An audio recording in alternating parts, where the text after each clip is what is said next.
Touchdown to the middle. Back to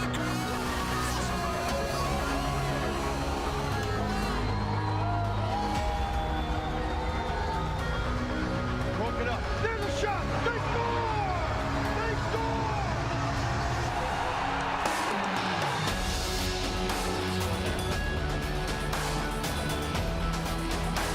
Bernardo Fords. Hey, it's in! Rochester tied in St. Louis.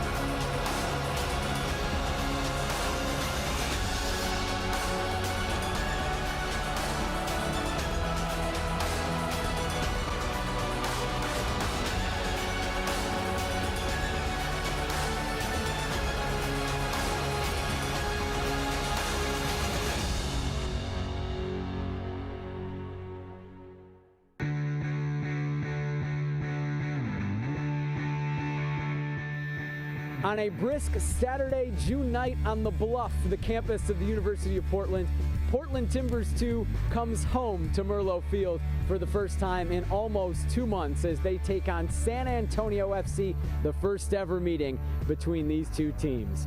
Good evening and welcome to Merlo Field on the campus of the University of Portland. I'm Jake Sivan alongside Ross Smith. T2 returns back to a resodded, a new pitch here at Merlo Field looks fantastic, and the team has been playing pretty well as well. They've won 3 of their last 5, but Ross, the talk at the beginning of this match isn't going to be about the form of T2. It's going to be about who's in the starting 11 as 4 players that are normally with the Portland Timbers first team in MLS starting for T2 tonight. We talk about the purpose of T2 and what it serves for the club, and development, of course, for young players coming in, but also to give first-team players who aren't getting the game some minutes for fitness, but a chance to impress as well. And you look at Alvis Powell coming back on the team. He's missed 9 games since he had his wrist surgery. So for him, it's going to be about minutes and seeing where he's at in terms of match fitness. For guys like Jack Barmby, Chris Coody, Amobi Okugo, those guys, it's about impressing. It's about making a claim to Caleb Porter that they should be in the starting 11, certainly the 18. And you look at games that are going to be coming. The U.S. Open Cup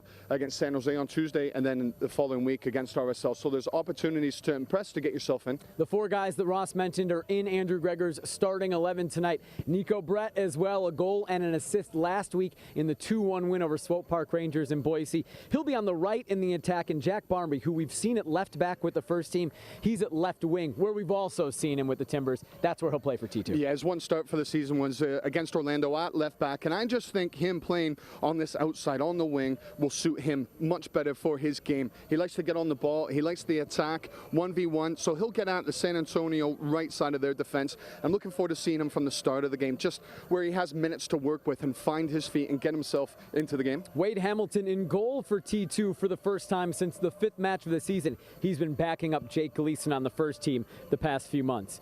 Andrew Gregor, T2's head coach, has his team in fine form. They've won 2 straight. They've won 3 of the last 5. And, you know, he loves being here at Merlo Field, the place that he called home during his college years. The San Antonio FC, here's their starting 11. Different type of side, Ross. We've seen USL affiliates of MLS teams the past 3 matches get for T2. Tonight, this is a team with MLS ambitions, and it shows with who they're putting out, who they have on their roster. It's a very mature side, and I look right away at Carlos Alvarez. When he came into the league, drafted by Chivas USA, there was a lot of hype about this youngster, and he hasn't quite made it at that level going on to Colorado Rapids, and he's found himself here. But players like him, Jason Johnson coming across from Chicago Fire, guys like that who have played at the level, know what it's all about, and they want to get back there. As you mentioned, San Antonio FC, they have ambitions to get into MLS. These players certainly in this club will think that they can get back there with them. Alvis Powell, it's been almost 2 months since he had wrist surgery. He's been out for 9 matches for the Timbers, returning to the field tonight for T2. Kickoff between Portland Timbers 2 and San Antonio FC is next.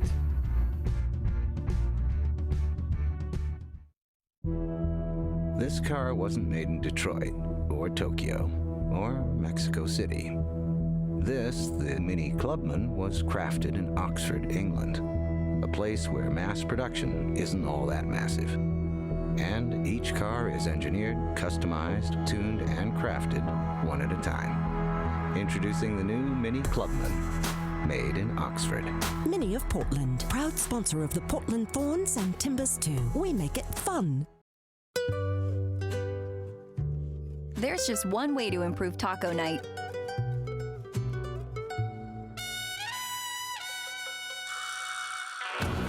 A practically spill-proof crust.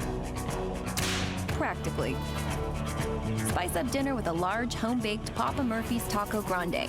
Your choice of ground beef or grilled chicken, just $11. Order online at papamurphys.com. Papa Murphy's, love at 425 degrees.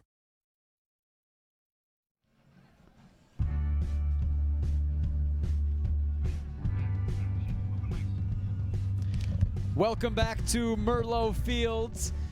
Portland Timbers 2 and San Antonio FC getting ready to kick off on what is a pretty cool June evening in the 60s. I think exactly what you want if you're a player out there on the pitch.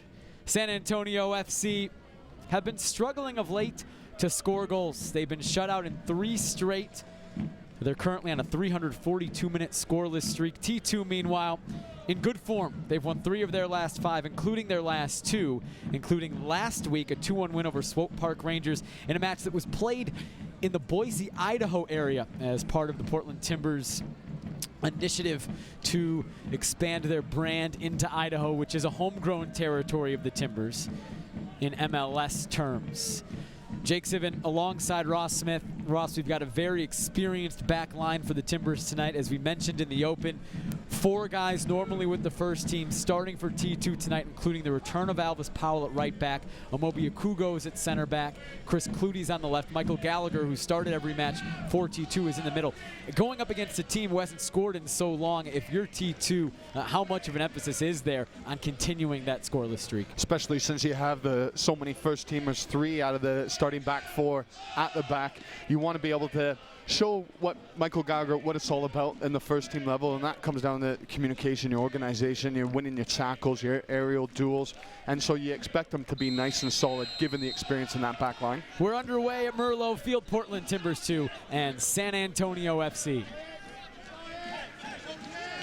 There is Chris Clutie starting at left back tonight.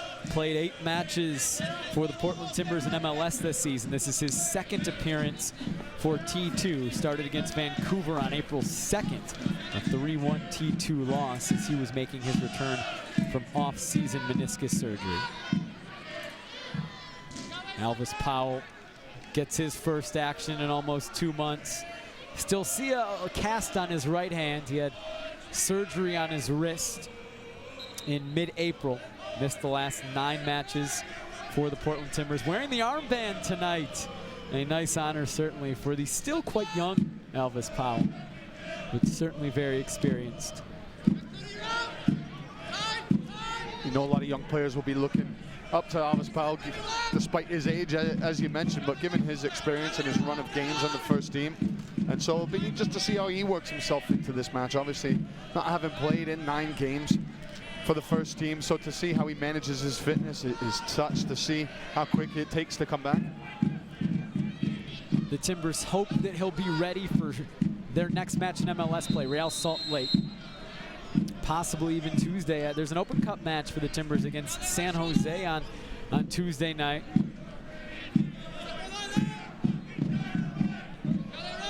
Alvis Powell seems like the focus for him.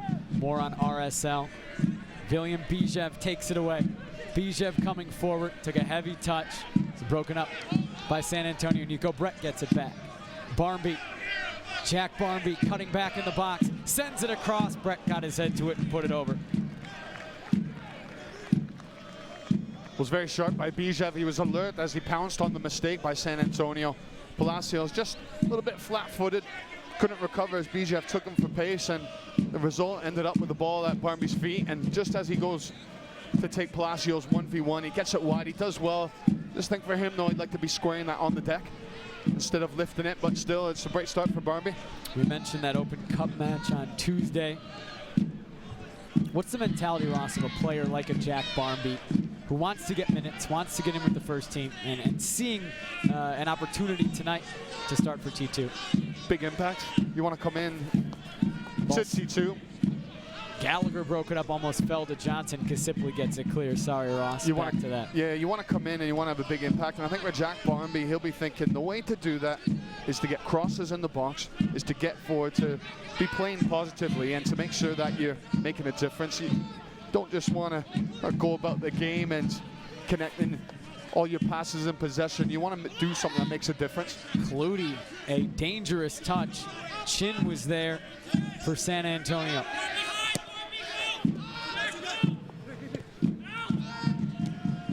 Akugo heads it clear, falls to Johnson.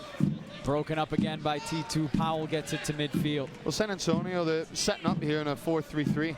Chin on the right side of Johnson. Johnson in the middle, and out to the far left is Garcia. So it'll just be interesting to see how Clutie deals with the matchup. The near side with Chin, and then on the far side with Alvis Powell and Garcia. San Antonio, a team, as we mentioned, with a lot of MLS experience and certainly MLS ambitions. Been very vocal about that.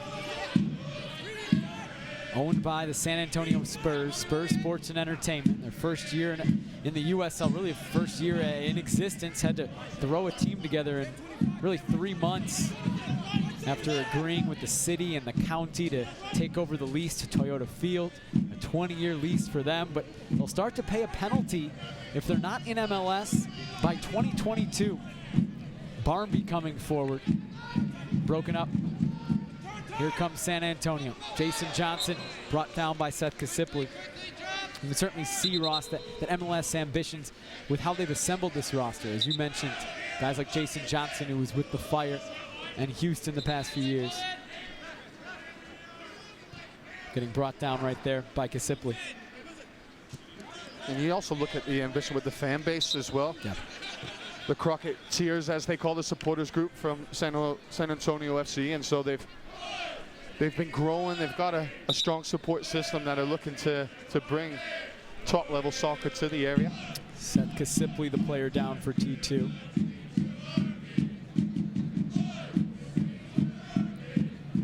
They have a stadium in Toyota Field that is expandable. Fits about 8,000 now, but it was built with expansion in mind.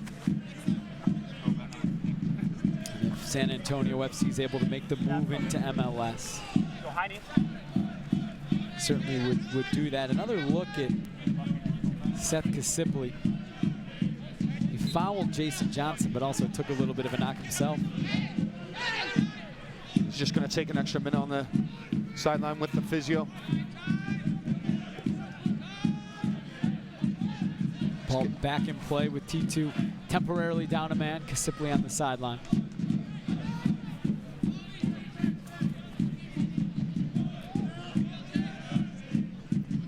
You see Jack Barmby starting to wander inside the pitch as well. Nico Brett coming off the line at times, coming inside to give an overload as both fullbacks, Clutie and Alvis Powell, have pushed on so far up into the attack as Alvis Powell receives this ball. Kasipli back on the pitch as well, making his second straight start.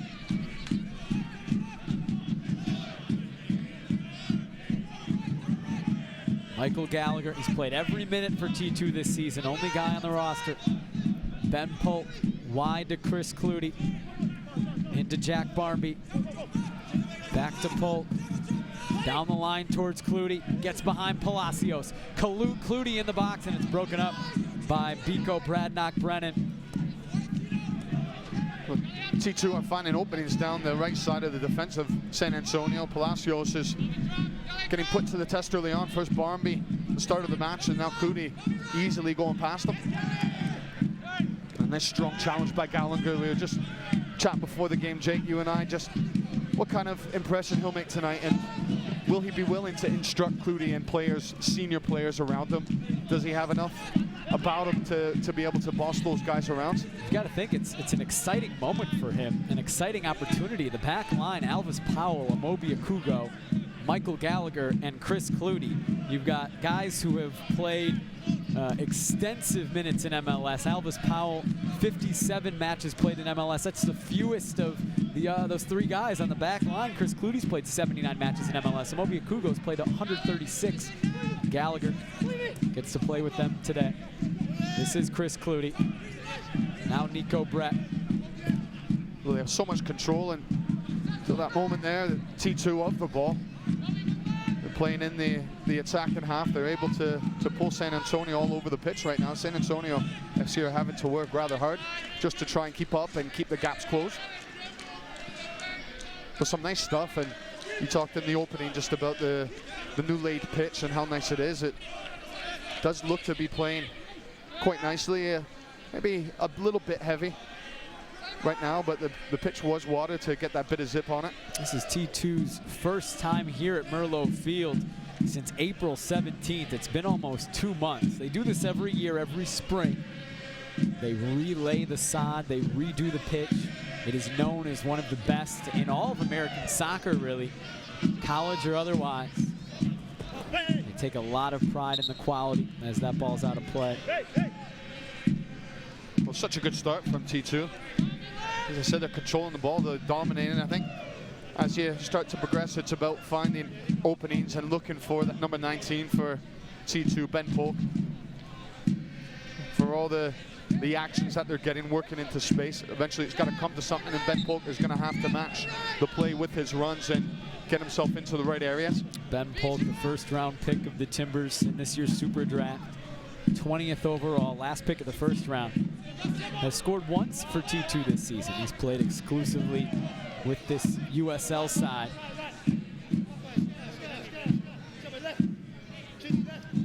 Normally, we've seen him play out wide on the wing, but Carlton Belmar dealing with a little bit of a knock, and Ben Polk is now making his second straight start up top as the number 9.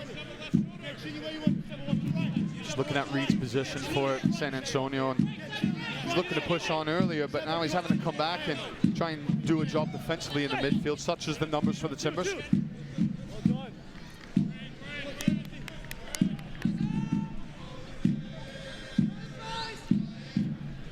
Josh Ford, San Antonio's keeper, has significant MLS experience, was with Orlando City last year, actually started the last match of the season for Orlando City after Tally Hall was injured, had to come on late in their penultimate match. He's played twice for Orlando City. Those were the only matches of his MLS career, but he was signed to the Seattle Sounders for 4 years, 2011 to 2014. Something that Timbers fans, supporters here in Portland, never forget. Ford has been very good for San Antonio FC this year. 0.80 goals against average. Defense hasn't been the problem for this team. It's been scoring as Jason Johnson draws a foul.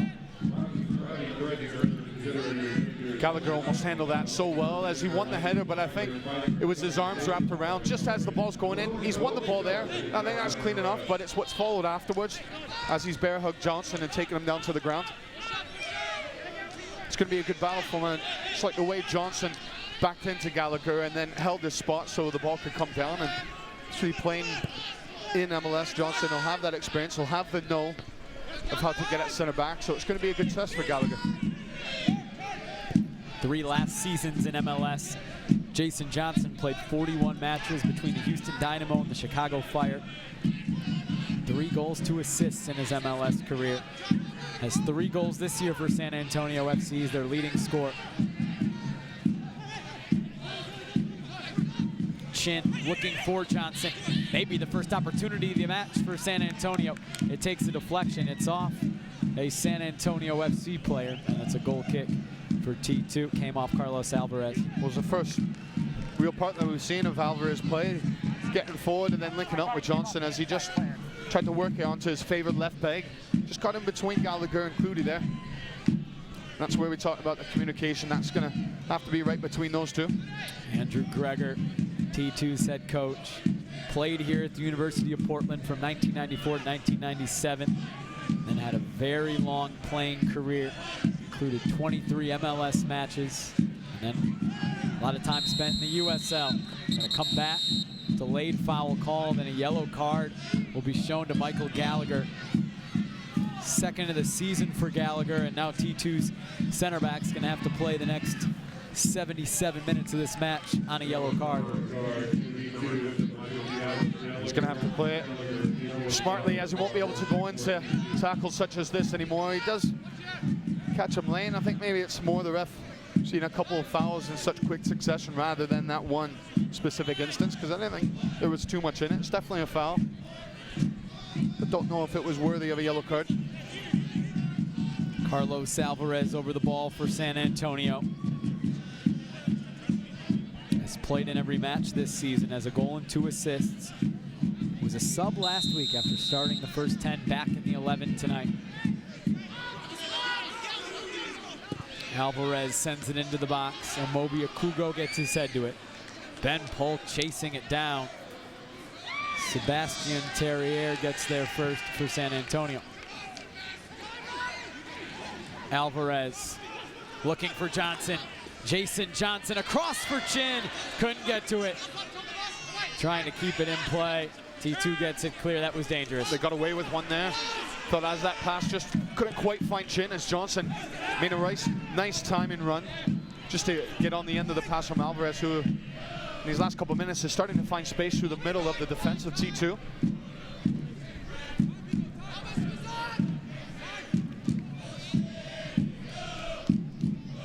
Greg Cochran, another player on San Antonio FC with MLS experience. Last 2 seasons with the Chicago Fire.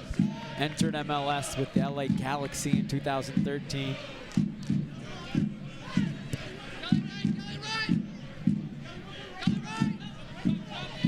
Five players in the starting 11 for San Antonio FC who have played in MLS.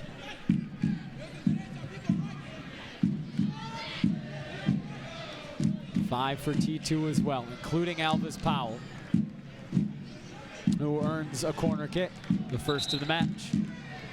He showed good pace there, as I think another player, that ball would have gone out for a throw-in, but Alvis Powell was able to get on to the pass played by Nico Brett.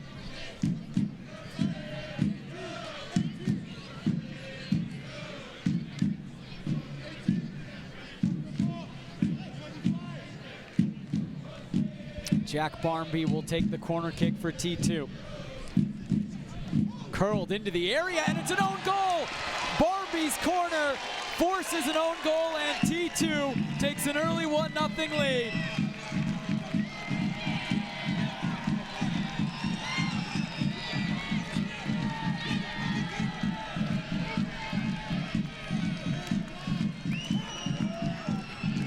It was all on the ball from Jack Barmby, as it's got the right lift, the right height, the right whip on the ball. It looked as though it was Alvarez coming across, as he's just there at the near stick, and he's so afraid not to get anything on it because of the direction of the ball, and just if there's a T2 player coming in, he just gets himself under it, flicking it on, but he guides it right into the top bin. Nothing that Ford can do about it.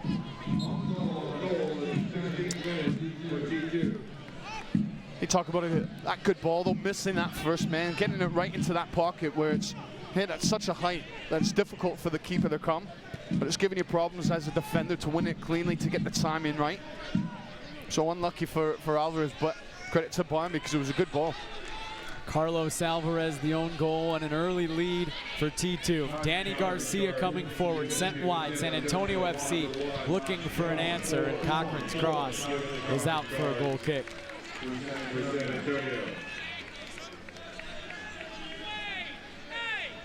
I think that'll do a lot for Barmby's confidence as well, just him having such an impact early on. Fortunate, of course, for that ball to be turned in as an own goal, but now for him to go again and to get on the ball. Where you affect the game in such a positive way early on, it can set you up so nicely for the entire of the game or the entire amount of minutes that you do play. Alvarez looking for redemption, coming forward. Broken up by Beasler, comes out to Reed. He sends it over the bar. T2 did a nice job of taking away the pass, the option of Johnson, as Johnson was just parking himself right in between the two center backs. And Gallagher and Akugo, they just squeezed him out of it. So really, in the end, Alvarez, he didn't have an option.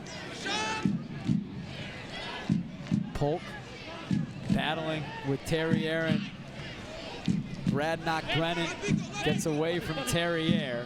Palacios comes over to win it for San Antonio. Good fight by Ben Polk. He just couldn't find his way out of it. This is where it'll be a good spell for T2 just to get on the ball and start stroking it around. You've got the goal lead that San Antonio FC, they're going to have to come out.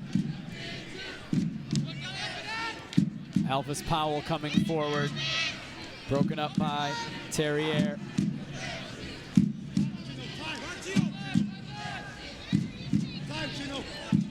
Sean Chin. Back to Terrier. Terrier making his return after not playing the last 3. Another experienced player. Hasn't played in MLS, but regular with Haiti. As San Antonio FC earns their first corner kick of the match. He's got the job, Terrier, of just holding that midfield tonight, sitting in front of the back four, watching their warm-ups. The coaching staff, they were going through little patterns of play with the back four and Terrier in front of them, just to try and get the shape of when the clearances come out, how they move up together. Here's Carlos Alvarez.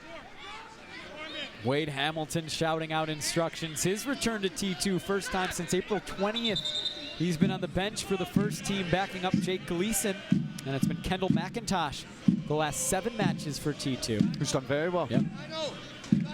And Hamilton, I think, did as well when we saw him the first 5 matches of the season. Nice, strong goalkeepers union that they have going. You talk about Jake Gleason's exploits right now in the first team, and it's been nothing short of sensational, the saves that he's been pulling off. Daniel Radford has a chat with the players. Now the corner kick's ready. Alvarez chipped it to Reed. This is certainly off the training ground. Now sent to the back post. Hamilton punches it clear. San Antonio FC was trying for a planned play. It didn't come off. Bit of a strange one, I thought, to clip it into a player's chest. Just as that ball comes in, it's difficult to deal with, but Reed does a good job just sealing off his man and allowing the space for Alvarez to come onto the ball. But Hamilton handled well. Palacios lining up a long throw. Not a ton of room here at Merlo Field to get a lot behind those long throws. Palacios is able to get it into the box. Poor clearance by Brett. Chin sends it across. Powell rises up to head it, only as clear as Alvarez. Powell hits it high into the air again. Reed going after it. Beasler brings it down well for T2, gets it out of danger. Or rather, it was Barmby coming down with it. And now starts the break. Nico Brett. Barmby. Broken up, gets it back. Kasipli. Bijev, left-footed shot, curls wide of the net. Good transition from T2 as they managed to see out the danger. Alice Powell took a couple of goes at it to try and clear it, and then as it came to Jack Barmby, he did well to get a little clip and then drive forward. Getting into the attack, getting numbers up the pitch, and Nico Brett, nice little nutmeg to find the pass return to Barmby.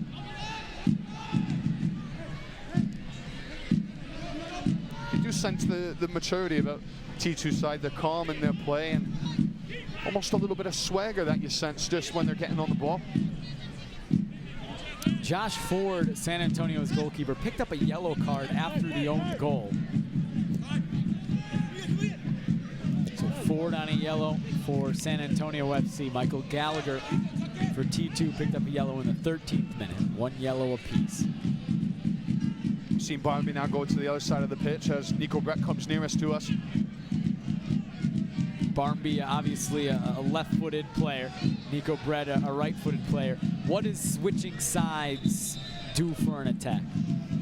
A couple things. Yeah, you get to have a different opponent, obviously, to go up against. So when you swap from one side to the next, then you're having a different skill set, a different defender that you can try in effect. But I think you look at Jack Barmby, him being a left-sided inverted winger, you get to cut in then and look to combine with the front men. Same with Nico Brett coming nearest. He's right-footed. He'll be looking to drift in and combine. Bijev runs onto it. Now Nick Beasler leaves for Villian Bijev. Out wide trying to find Clutie. Brett takes it instead. Now it's Chris Clutie. Nico Brett. Back to Seth Kasipli. Just a little situation there, looking for Bijev to pop up. When Nico Brett got on the ball, you think about the first team, that's where Diego Valeri comes to life. All of a sudden you get the ball in that final third and Valeri's popping up, and that's where all the magic happens. And Bijev, him playing that sort of number 10 role, him coming off that line, can he get on the ball and start spinning things around the corner? William Bijev, certainly not traditionally a number 10. He's a number 9, he's a center forward, but has been playing the number 10 role for the last 4 matches for T2. But as you see now, and as we've seen the past few matches, certainly doesn't play that traditionally. Alvis Powell, big run forward. Now Barmby trying to get in between 2 defenders. He does, and his shot is off the head. Sam McBride. You see the level of play of Jack Barmby. Wasn't that smart feet? Nice bit of imagination as quick feet. Couple touches on each foot as he just shifted it back and forth and got himself in a good space. If it wasn't for the block, just wonder if it would have troubled Ford. Nico Brett. Now Clutie. Back to Brett. Cuts inside. Not on the same page as Chris Clutie, who slides into Carlos Alvarez and is called for a foul. To say T2, they look a lot fitter, a lot sharper than San Antonio so far in this match. And again, we look at these feet. How about that for shifting the ball in between 2 players who are a bit wary to put in the leg, being in the box. And if it wasn't for a block from McBride, I think that ball would have been troubling Ford.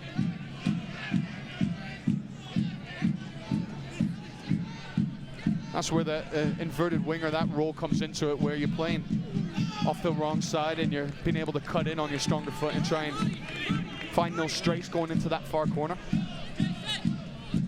Palacios lost it for San Antonio. T2 a 1-0 lead. Thanks to an own goal in the 15th minute, Carlos Alvarez off a Jack Barmby corner, put it into the back of his own net. T2 under some pressure, does well to come out of it. You can almost see San Antonio, they drop into a 4-1-4-1 when they're defending. Terrier's that one who's just sitting in front and have to make sure he's seeing players out, that he's forcing those guys in the middle to play the ball back.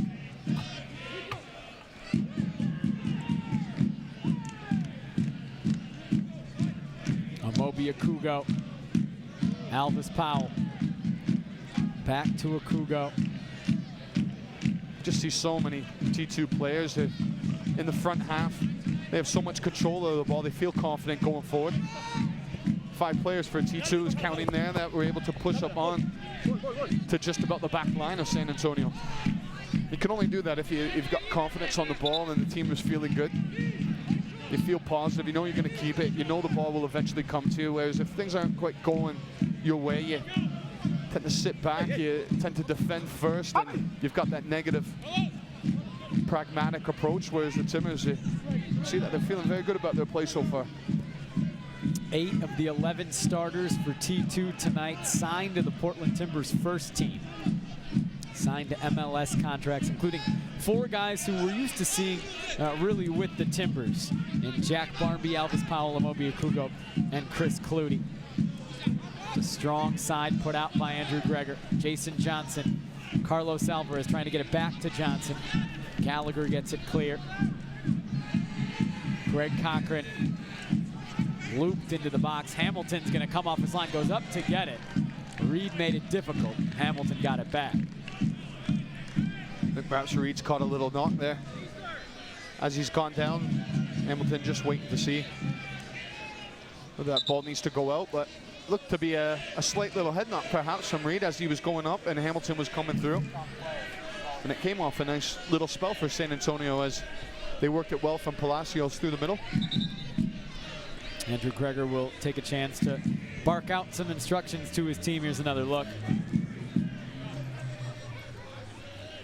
Went right into the arm of Wade Hamilton coming off his line.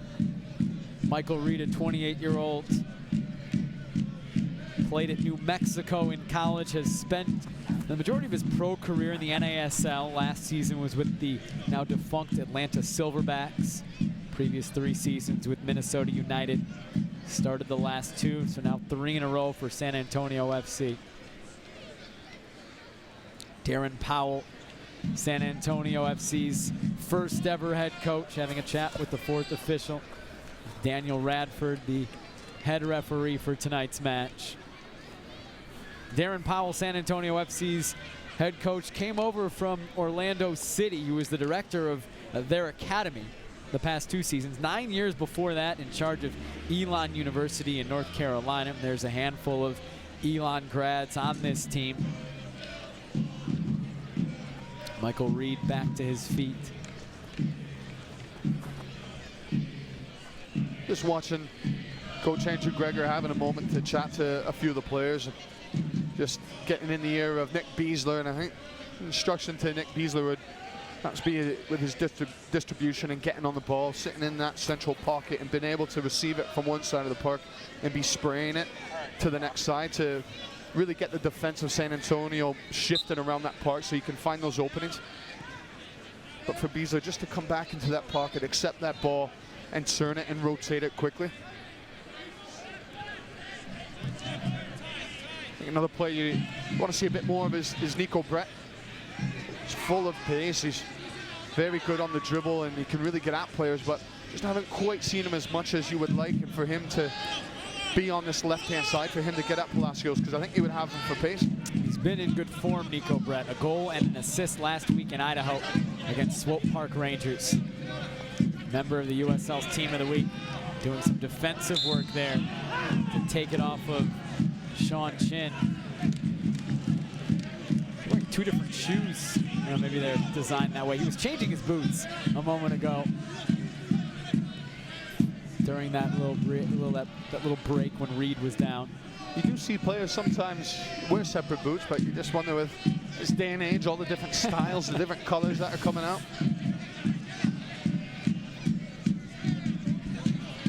I always said if you're going to be putting on colored boots, you better have a strong game. You better back it up. That's why for me it was always black boots, Jake. Is that right? Didn't feel like you could back up the flash. Huh? Alan Hinton, right? The white boots. Is that the white boots?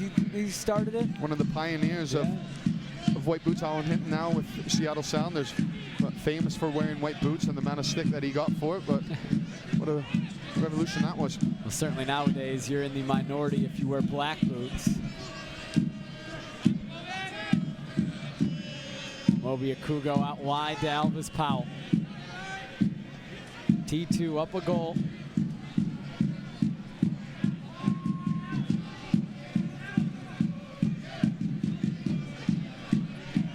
Just see Clooney nearest to us. He's pulled off. If they can get out the feet, you can see they look like he was trying to prepare the ball, but it's a nice little play here. Now they get it to Clooney, trying the return pass for Nico Brett. Didn't hit it right. No, not good enough.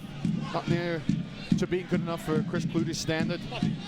As T2, they worked it well and got it to him, and he's just trying to guide it in between the goalkeeper and the back line of San Antonio, but he caught it wrong. Chris Clooney started 8 in a row for the Timbers first team in MLS at left back, but not the past couple.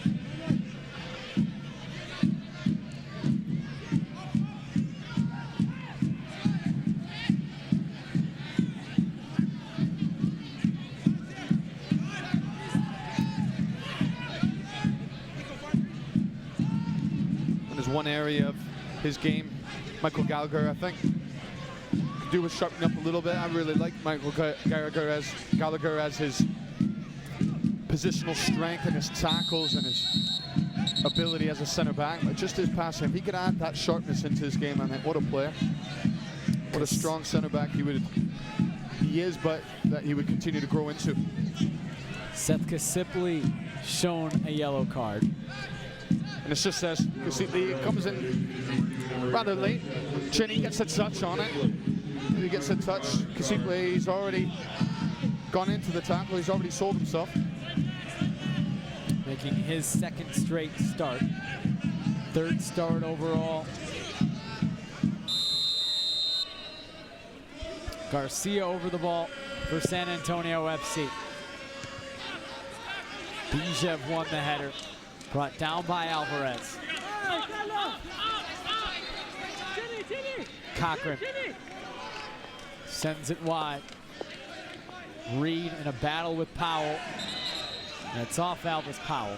Would be a throw for San Antonio FC.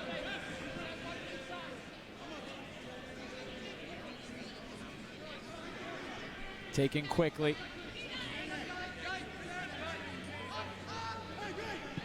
Sent into the box. Gallagher, a strong header. Brett gets it to midfield. Bijev to Beasler, back to Kasipli. Bijev was down, a delayed foul called. That was terrific play from Bijev. He just used his strength. He used the surface area of his body to hold up the ball, and I was just looking at Ben Polk's run off him, and it was good. He went into that space where the center back for San Antonio left, but T2 just couldn't get their heads up to be able to see that run, but it was good overall play and movement. Gallagher sends it forward into the stride of Chris Clutie. Palacios recovered, got it back to Josh Ford, who sends it into the crowd. That was good by Gallagher. He does have that in him. He does have a very good passing range, but as I said, if he can continue to make that consistent game in, game out, completing all his passes, he does have it in his locker. 21-year-old Michael Gallagher, a rookie from the University of Washington, signed to T2 before this season. He's the only player to play every minute with T2. Started every match, played every minute at center back.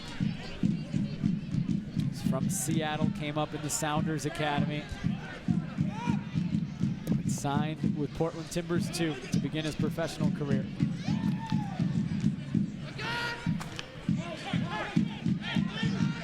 Garcia, now Jason Johnson, poked away by Clutie. And it's off a San Antonio player. Mentioned Chris Clutie, started 8 in a row for the Timbers. Didn't start in their final match before the Copa America break, the win over San Jose, but had started the 8 previous.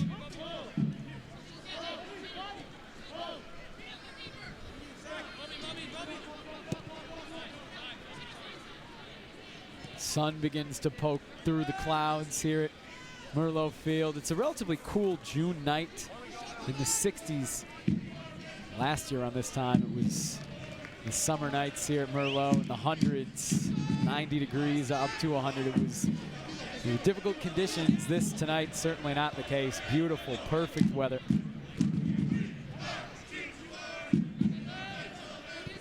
Defensively, T2 are doing a good job just to see out Alvarez. Carlos Alvarez, who had those couple runs earlier on in the half and managed to find Johnson on the other end of his passing. But since then, I feel as though they've really clamped down on Alvarez and haven't let him through.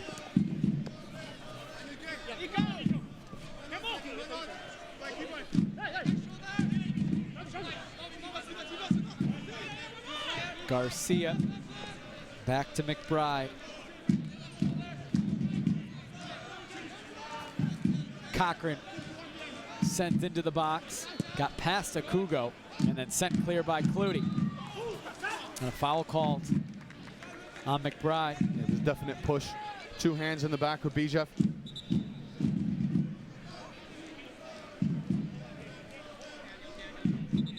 See that as a number 10, what was listed, but it's almost as though T2 have the 2 front with Bijev, the way he plays, the style with Ben Polk as well up front. Just that back to goal sort of play, ball coming in and pinning the defenders on his back. He's listed as the center midfielder, the number 10, so to speak, but doesn't really play that way. He's got quite a pedigree as a striker, does William Bijev. Summer before he was going to go join, going to go to college. I believe was committed to the University of Washington and went on trial with Liverpool with their U18, scored 5 goals in 2 matches and was signed immediately by Liverpool, but couldn't get a work permit initially in the UK despite having a Bulgarian passport, had to get sent on loan. And after a few years with Liverpool, was did not have his contract renewed, played in Bulgaria for a couple seasons before coming home to the States, signing with T2 this offseason. What a great ball that was from Hamilton. Out his feet, picking out Alvis Powell. Johnson has Alvarez making a run.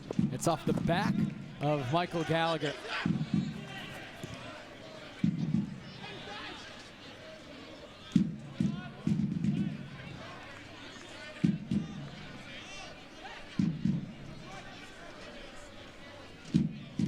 Powell towards Polk. Took a rough tackle from Sebastien Terrier.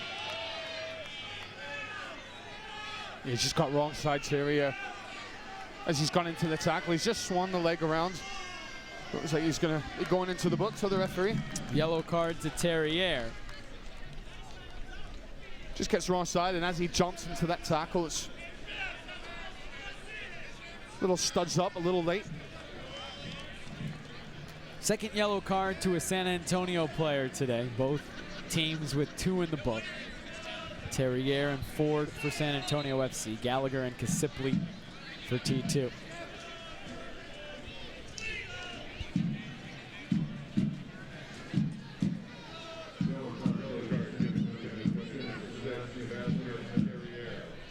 Elvis Powell making his return after almost 2 months away after wrist surgery for a torn ligament, still playing with a cast. He's looked quick, he's looked very fast, he's looked confident.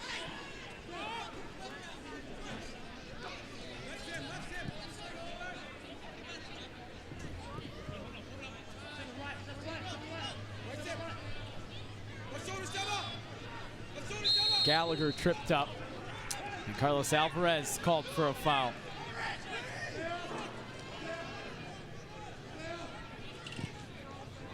Kasipli, Barmby, Beasler wide to Powell. Powell cuts in, through for Polk.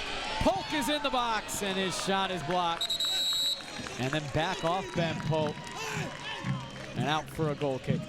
Yeah, great defending by Brad Knockbrenner, who's just matched the run of Ben Polk, who got into a good space in a good area. That Elvis Powell coming inside the pitch, just finding that run with the pass. But the center back for San Antonio, he saw it out well.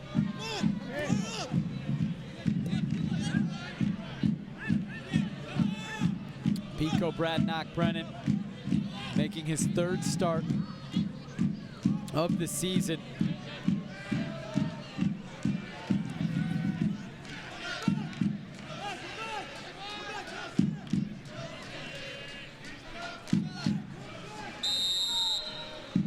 Flag is up. San Antonio FC is offside. Get into the game through the USL's social media channels. Follow the USL on Twitter, Facebook, and Instagram for news, live game updates, and video highlights from across the league.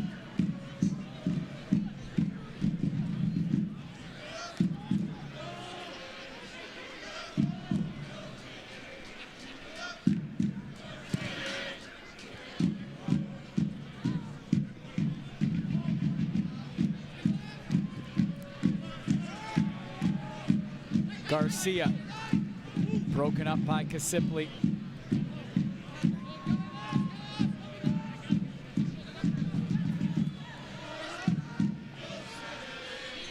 Chin, wide to Cochran. Polk sends it out for a throw. He worked hard there, Ben Polk. Unwilling to let Chin or Cochran down that left side get a cross in.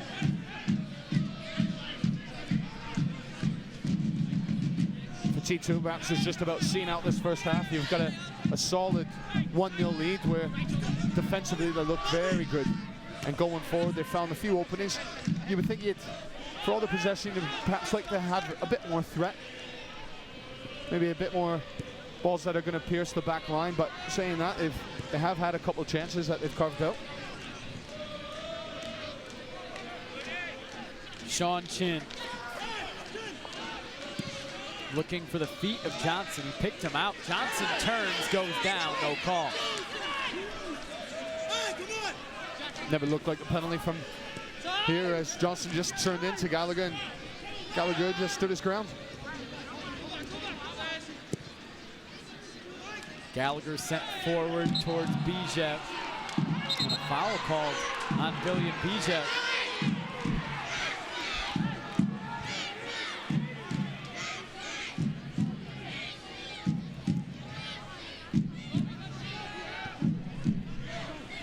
way they're playing, it is almost a 4-4-2 with T2, just with Bijev and Ben Polk.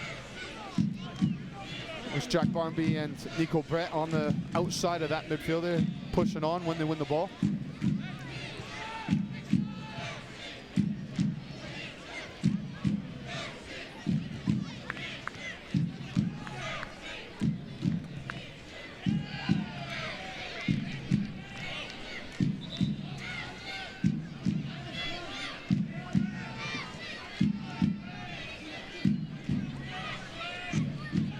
Bijev takes it away. Palacios wins it back for San Antonio FC. Looking for Jason Johnson. Akugo is pushed, and it's a foul on Johnson. Johnson's increasingly becoming frustrated as he can't seem to find the service into his feet or balls in behind. A couple of moments earlier in the first half where he was seeing the runs getting off the shoulder and the balls were being matched. That hasn't happened since. Barmby taken away by Johnson, who runs over Gallagher, ends up with Garcia. Danny Garcia. Still Garcia, shot blocked by Akugo. Well, he spared Barmby his blushes there as he dwelled far too long on the ball and was stripped of it. And Garcia, as he traveled down that pitch, was just looking to get it onto his left foot. Great block by Akugo. Terrier. Alvarez through the legs of Bijev, off the referee, gets it back. Garcia knocked down by Gallagher, and a free kick coming for San Antonio FC.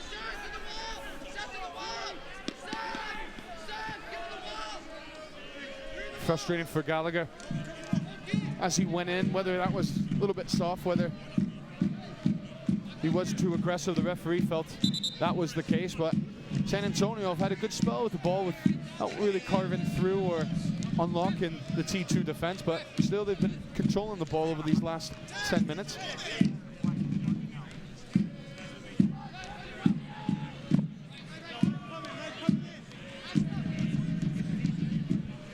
One minute of stoppage time as Carlos Alvarez stands over a free kick for San Antonio FC.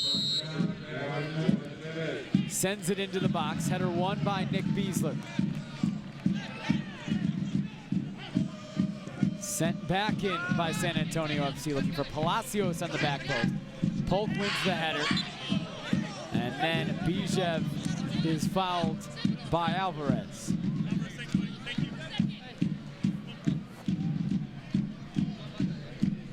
T2 did well just to see that out, take them to the half. I think that could be just about it with the referee blowing up. And overall, it's been a good, solid first half for T2 thus far. A 1-0 lead. The lone goal of this half, an own goal off a Jack Barmby corner kick. Sent it really on net. It was going in. Carlos Alvarez tried to get his head to it, and it deflected off him and into the back of the net. That was the only goal in the first half. T2 at halftime has a 1-0 lead over San Antonio FC thanks to a Carlos Alvarez own goal. We will have first half highlights. We'll get Ross's thoughts on the first half at halftime. But first, when we come back, a look at Stand Together Week, the 5th annual week of community service for the organization. We'll show you what some of the T2 guys and Timbers and Thorns were doing this week when we come back from Merlo Field.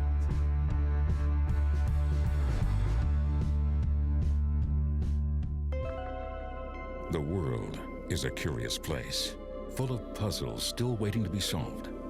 Stonehenge, the pyramids, Easter Island, and today, another enigma rises out of the clouds.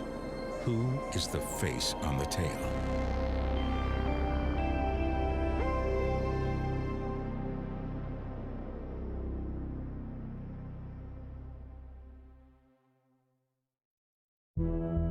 This car wasn't made in Detroit, or Tokyo, or Mexico City.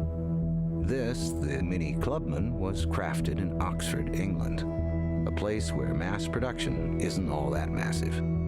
And each car is engineered, customized, tuned, and crafted one at a time. Introducing the new Mini Clubman, made in Oxford. Mini of Portland, proud sponsor of the Portland Thorns and Timbers 2. We make it fun.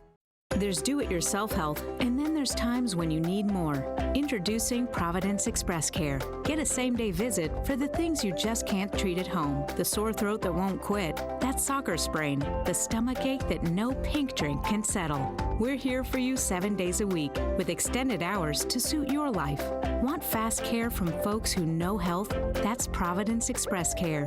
Find the location nearest you today at providenceexpresscare.org. We want to be a team that's expansive. We want to be a team that when we play in Merlot, fans want to come watch us play because we're exciting, because we have a good product on the field. Space left foot, yes! Eddie, Eddie, Eddie! You should see that the hard work that you're putting into it is working, and you should feel excited about that. We can never be satisfied with what we have to do to continue to take the next step. There's just one way to improve taco night.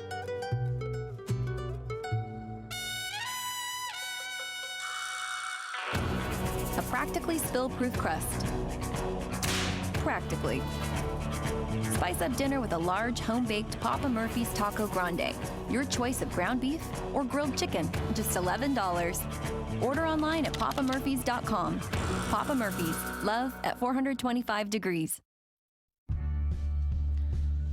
Welcome back to Merlot Field on the campus of the University of Portland. At halftime, Portland Timbers 2 has a 1-0 lead over San Antonio FC thanks to a 16th-minute own goal. Well, this past week has been Stand Together Week for the Portland Timbers organization. It's the 5th year in a row where the organization has taken a week out of the year and tried to essentially create as many service projects as possible to help the community. This year, over 35 events, close to 1,000 volunteers in the community. It included Portland Timbers players, Portland Thorns players, and Portland Timbers 2 players were out helping the community with multiple different projects across the entire Portland area. Here's a look at a couple of those projects this week that included a couple T2 guys, Carlton Belmar and Steve Palacios. You ready to score? Yeah. Yeah, let's go. It's day 3 of Stand Together Week, and today it's all about soccer. First up, we hit up Bless Field, which you can see right behind us, to meet up with the Boys and Girls Club and AC Portland to spruce up, clean up this field, but also have some fun and play some soccer. Nice. Oh, nice tackle, go to goal. Oh, yeah. Oh, what a save. I like soccer. Yeah, me too. Today we did some hard work in putting wood chips around the field and painting some banners. Which are you better at, the mulch or the paint? I'm pretty good at painting. I'll stick to that. What have you enjoyed most today? Just playing with the kids. Obviously, football with the kids. Can't be better than that. Do you look forward to this week? It's now your 5th. Yeah, you look back on, the 4 or 5 times that I've done this and the different things that you've done, from pulling weeds to cleaning up the zoo, and today here, at a field that means a lot to this club, because with the Timbers Army, in conjunction with the Timbers, are able to build a field in a community and let the kids, knock the ball around in a place that they wouldn't be able to years ago. So it's a great week and one that we all look forward to. While this game goes into extra time, we're going to head over to McCoy Park to meet up with the Four Worlds United Soccer Alliance for some good old soccer in the park.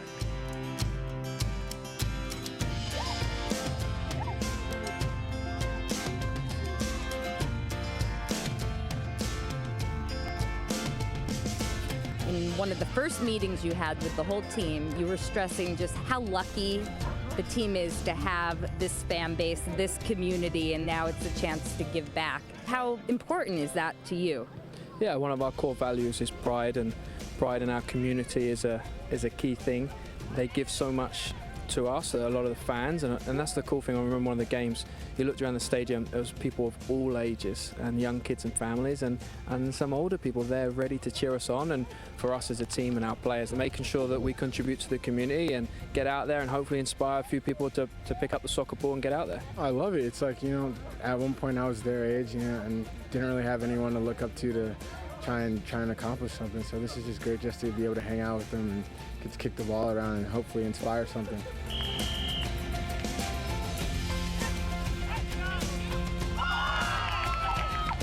It makes me so happy to be able to just hang out with these guys, spend time with them, and put a smile on their face and just have fun with them. That's something that, as a professional athlete, I feel like that's pretty much your job, is to try to impact the youth and the next generation. So I had such a great time.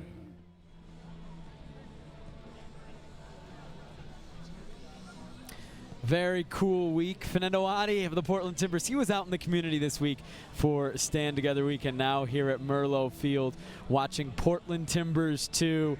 A 1-0 lead for T2 over San Antonio FC.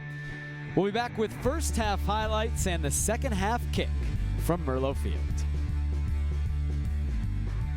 There's do-it-yourself health, and then there's times when you need more. Introducing Providence Express Care. Get a same-day visit for the things you just can't treat at home. The sore throat that won't quit, that soccer sprain, the stomach ache that no pink drink can settle. We're here for you 7 days a week with extended hours to suit your life.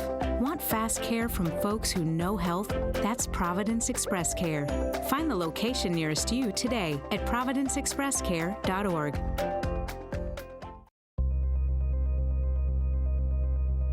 We want to be a team that's expansive. We want to be a team that when we play in Merlo, fans want to come watch us play because we're exciting, because we have a good product on the field. Space left foot, yes!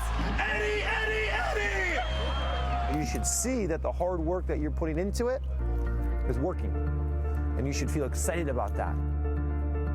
We can never be satisfied with what we have to do to continue to take the next step.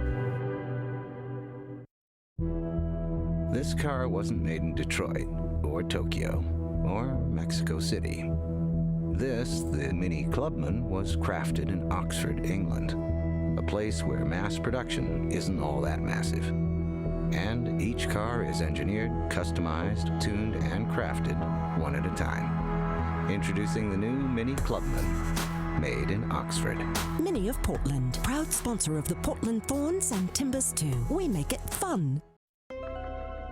The world is a curious place, full of puzzles still waiting to be solved. Stonehenge, the pyramids, Easter Island, and today, another enigma rises out of the clouds. Who is the face on the tail?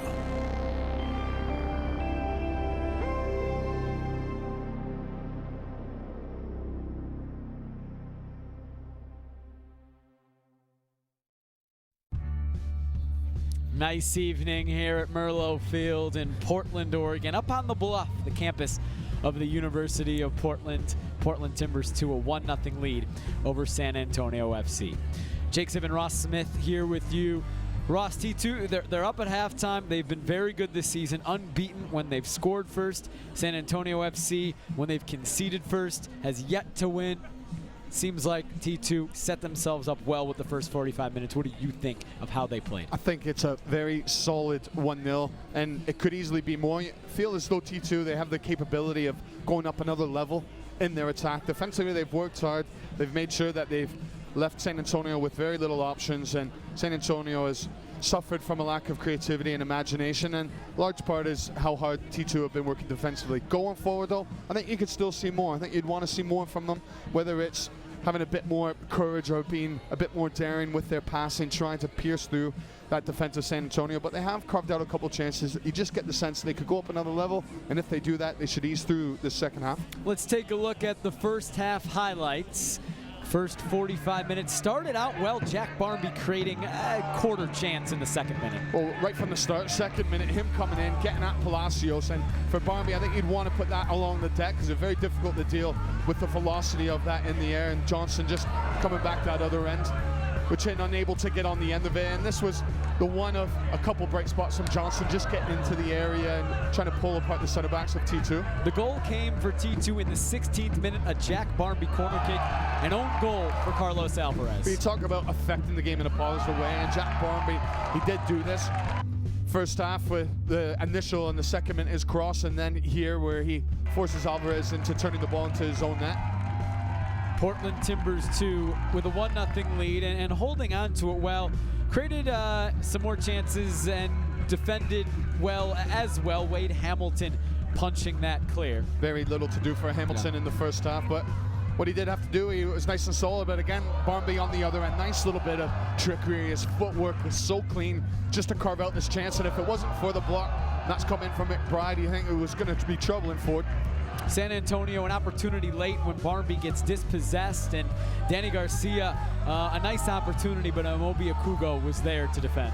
It was the one mistake that Barmby made in the first half, and he'll be mad at himself, but Akugo, he bailed him out of it as Garcia was just trying to get himself in on the left-hand side, open up the goal, but Akugo just waited till Garcia was going to pull the trigger and got his body there. So after 45 minutes, Portland Timbers 2, a 1-0 lead over San Antonio FC. T2 was 5-0-1 this year when they score first. San Antonio FC 0-5-2 when they concede first. Will those trends hold? We will find out when we come back. Second half kickoff coming up from Merlo Field.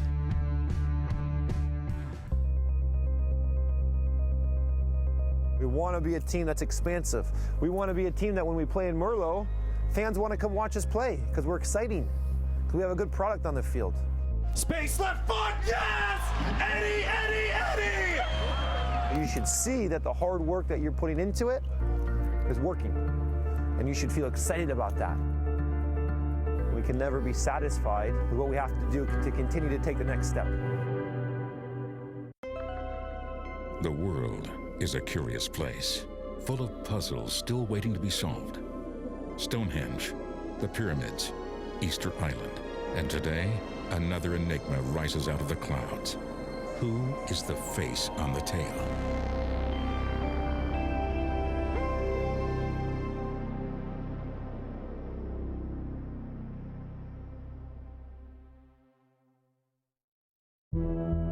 This car wasn't made in Detroit, or Tokyo, or Mexico City.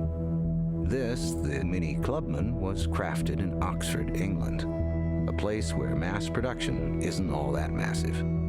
And each car is engineered, customized, tuned, and crafted one at a time. Introducing the new Mini Clubman, made in Oxford. Mini of Portland, proud sponsor of the Portland Thorns and Timbers 2. We make it fun. There's just one way to improve taco night.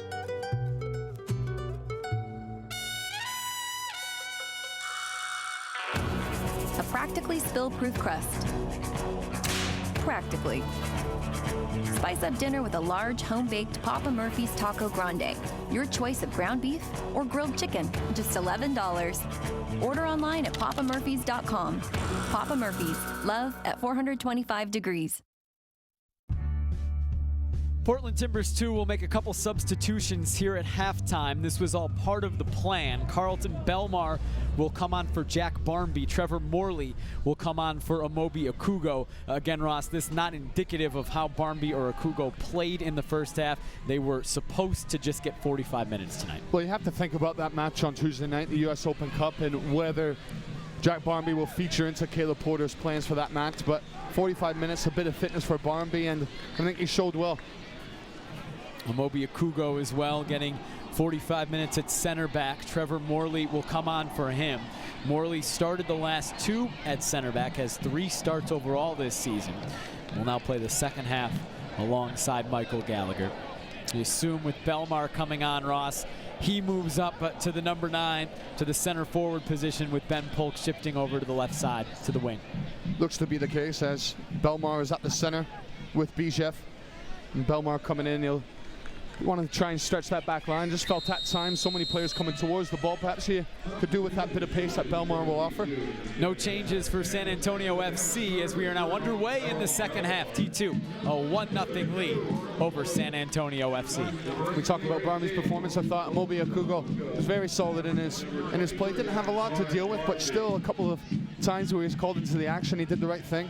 Got his tackles in. He kept the back four well organized.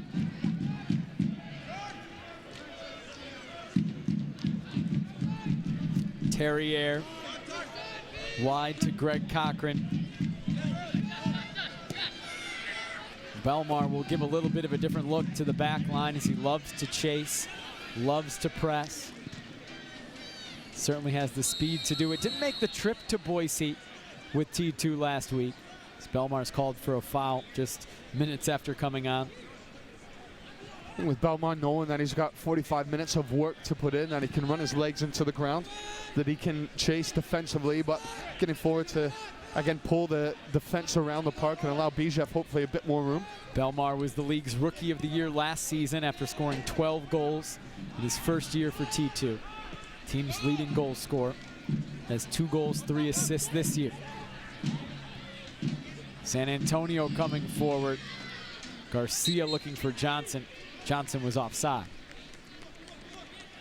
There is Carlton Belmar. He's been dealing with a bit of a shoulder injury, suffered about a month ago. Suffered in the Colorado Springs match. Was playing through it against Vancouver and Seattle, but you could see him visibly kind of grasping at it throughout those matches every time he'd go down. Did not play, did not make the trip to Boise last week with T2. Now returning to the field tonight. Hamilton under a little bit of pressure, gets it to midfield. Danny Garcia, former FC Dallas homegrown. Sebastian Terrier, broken up by Bijev. Clutie gets it to Polk.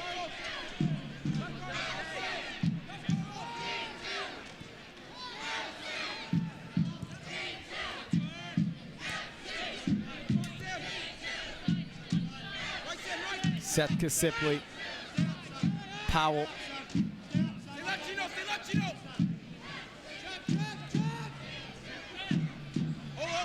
Morley under pressure, gets it back to Hamilton.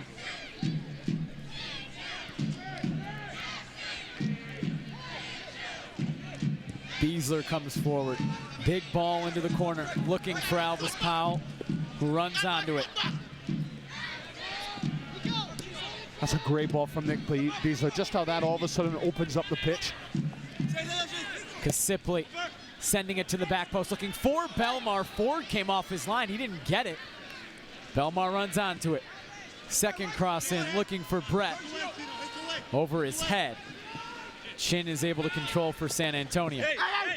Go back to the first half where Andrew Gregor was having a word with Nick Beasler, and I think that was part of his instructions, is be able to play those diagonal 30, 40-yard balls where it does unbalance the defense and it opens things up going forward.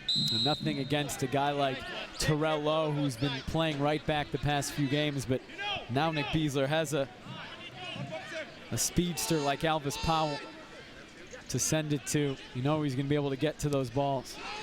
Gallagher steps up, but it's a giveaway. Garcia was offside, and the San Antonio FC attack cut short. Gallagher got away with one there as he came in. It was a loose touch by him, as Garcia did look to drift just a body length or half a body length off side as that ball was coming into him. But Gallagher getting away with one there, as perhaps he was caught in 2 minds of whether to control or put his foot through it.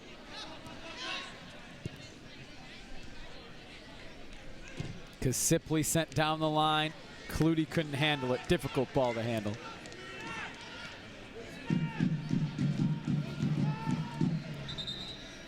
It was a tough angle to try and play it into anyways. Too straight a ball to try and fizz that into Chris Clutie.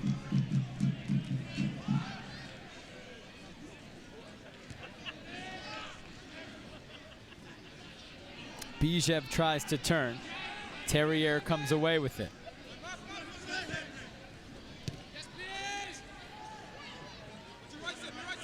Brett takes a touch forward. It's off Nico Brett. Throw coming for San Antonio.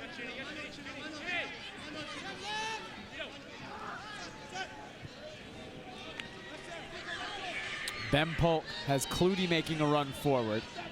Instead decides to find Elvis Powell. Oh, there's a chance. Chris Clutie timed it well. There was an opening. I think Polk just had to put it into the grass for him to run onto. Powell making a run centrally. Came to Belmar. Brett chipped into space for Carlton Belmar. Cochran gets his head to it. Belmar has possession. Now Brett into a dangerous spot. Nobody there for T2. Kasipli wide to Clutie. Sent to the back post looking for Belmar. Cochran heads it over to Chin, who sends it to safety. That's where I just think Chris Clutie, he can touch it line, goal line. He's got a nice left foot. They're not going to stay with him for pace. Get it to that end line, get your crossing. Brett sends it wide to Elvis Powell, dealing with the sun. Now sending it for Belmar. Ford got there first. Nice little clip ball from Elvis Powell. He's just trying to finesse it into the area for Belmar to go and win it. Ford did well to come off his line.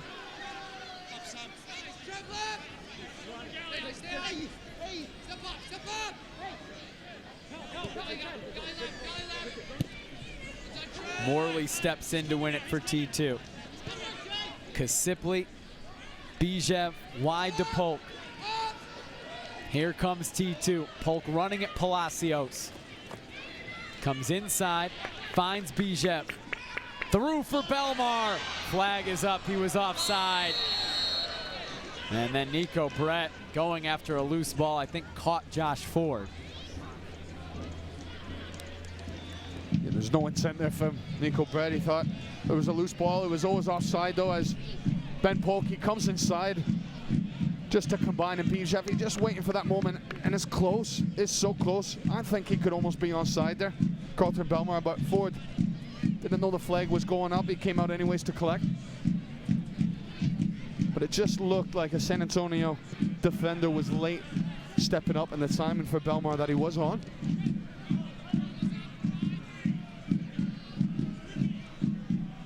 Nico Brett. Reed has it for San Antonio FC. Terrier, now Greg Cochran. Sean Chin was the intended recipient. Powell got there first and then wins a throw. Brett sent forward, great ball towards Belmar. Polk making a run now, played through. Palacios recovered in time. One touch too many. There was that quick window where Belmar, he could have played it in as Polk had the run on his man. But what a ball that was from Nico Brett. You could see before it came into him, he just had a little peek up and he could see that the run from Belmar had gone off the defender. He's shown an ability to be a playmaker last week. Moved into the number 10 role for the last 30 minutes or so of this match as Hamilton comes off his line to collect. And played a fantastic ball to Victor Arboleda on T2's second goal, outside of the foot, 30 yards in between a couple defenders. Yeah, it really was a good spot for Arboleda's goal in the last match, but Nico Brett, that's where if he could add that to his game and you go up another level where you're going to have defenders coming on at you, you've got to be able to play things one touch, get out of trouble, open things up. Alvarez trying to curl to the back post and he sent it wide. Morley did well to break up the initial ball forward as Chin. Just see Alvarez coming inside, he's whipping that ball, trying for that far corner. First substitution for San Antonio FC as Sean Chin comes out of the match and Jax Francois comes in. Francois, 23-year-old, made his first start last week. Has been the star for San Antonio FC in U.S. Open Cup play this season. Scored a game-winning goal in their third-round win over the Des Moines Menace. Scored 2 goals and had an assist in their win over Corinthians FC San Antonio in the second round of the U.S. Open Cup. San Antonio FC will head to Houston to take on the Houston Dynamo in the 4th round of the MLS Cup on Wednesday. Well, I think you need something different now for San Antonio, and that's where the changes come about, with Francois coming in. Garcia taken away by Cloutey, and Cloutey coming forward. A lot of room for Chris Cloutey. Still Cloutey has Bijev out wide. Villian Bijev back to Cloutey, who was offside. He had continued his run, but a little too far. That's why I talk about Cloutey's pace. It was almost as though he was easing his way through the center of the midfield, that he could have even gone up another gear. It was a strong run by him as he just gracefully coasted right through the midfield. And then it found the pass to Bijev, but just a shame that he carried himself offside. Just seen with San Antonio, Francois coming on. Jason Johnson, number 18 for San Antonio, has come nearest to us, playing on the left side. Garcia still operating on the far right-hand side. Francois started last week as a center forward for San Antonio FC. A 1-0 loss to Rio Grande Valley. Now lock on the other side. Terrier, he's just going to have to pick his moments of who he goes on to, as Casiple was looking to drift into a pocket away from him. That's a giveaway. Here is Francois. Gallagher did well to block it after initially giving it away. Palacios making a run forward. Gallagher settles for T2. Picks out Bijev. 3-on-3 if T2 has time. San Antonio FC stepped up well, and Belmar was caught offside. A great step, but Belmar, he's got to be able to see that. He's got to be able to just have a bit more of awareness of what's around him and curve your run or hold that, because there was all kinds of space.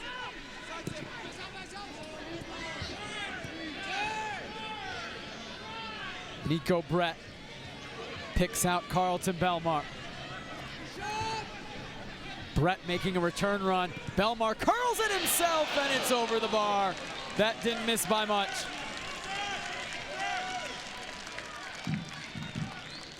We found a nice area. Carlton Belmar just peeling off the side, and as he cuts in, he's always looking to get inside. More of the goal to shoot at as he's just going for the curler. Disappointed to see that ball go over the bar.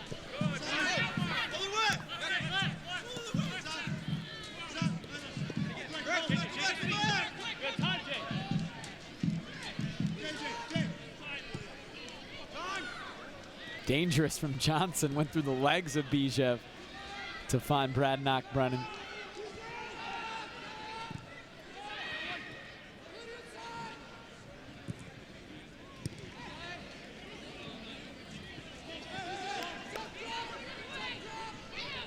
Just wondered whether that was offside, as San Antonio player was coming back and putting pressure on Gallagher.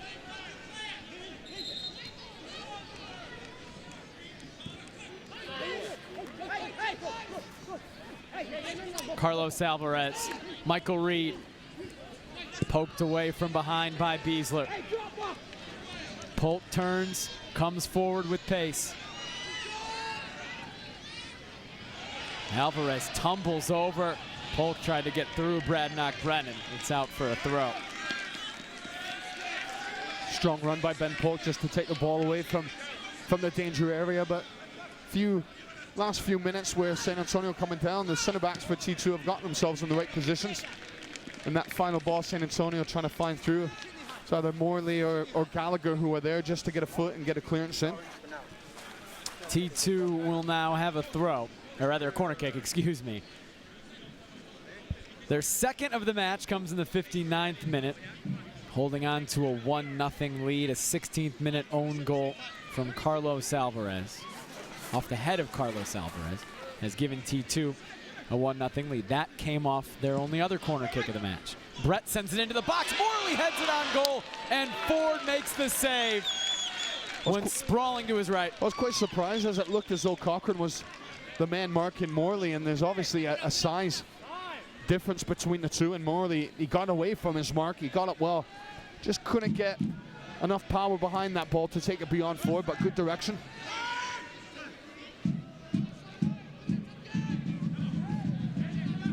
Cochran, Johnson making a big run, picks him out.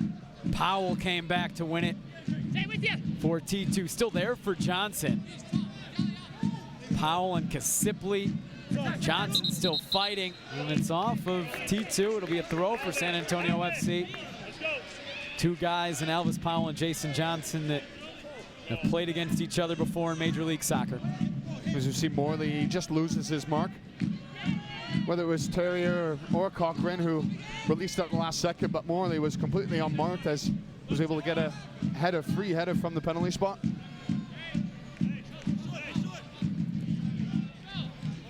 Ben Polk coming back to win it for T2. He's put in a fair amount of defensive work tonight. The structure has been very solid defensively, as Wade Hamilton has had very little to do again to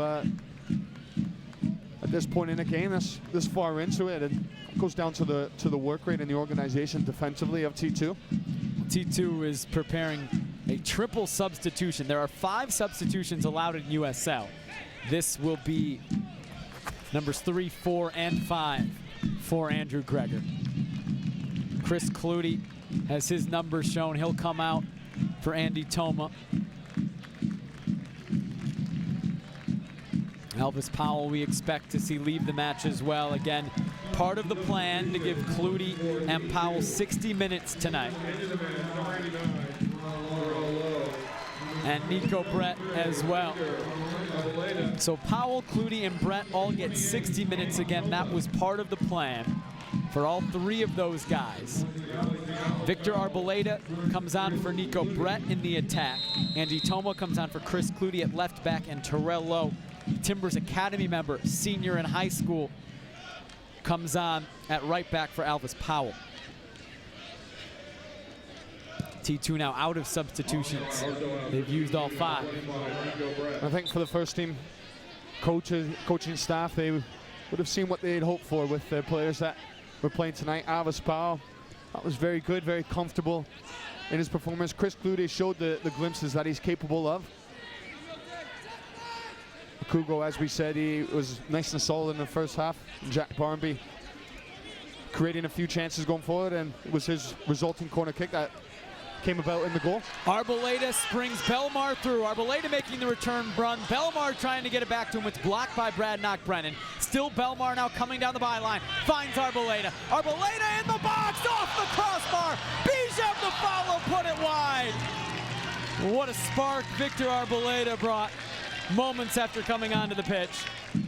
Well, what an introduction into the match as Belmar. He sells it well. Pretends the cross, and he takes that extra touch to the end line. Cuts it back into Arboleda, who shifts it nicely. It didn't look as though it was going to head towards the back of the net. Only the crossbar to stop it. We've seen Victor Arboleda. He has elite speed. There's no doubt about that. We saw that the moment he made his T2 debut. We see it again here. Bijev sent into space for Belmar. Oh, it's absolutely frightening, Arboleda, his pace. And I think Cochran will be well aware of that pace and will need to give himself a few yards. Arboleda looking for Bijev on the back post. That was a little bit dangerous maybe from Brad Knock-Brennan, but worked out very well in the end, sending it back to his keeper. That showed great composure by Brad Knock-Brennan, just to have his wits about him, knowing what was around, that he could just chest it back into his keeper's hands.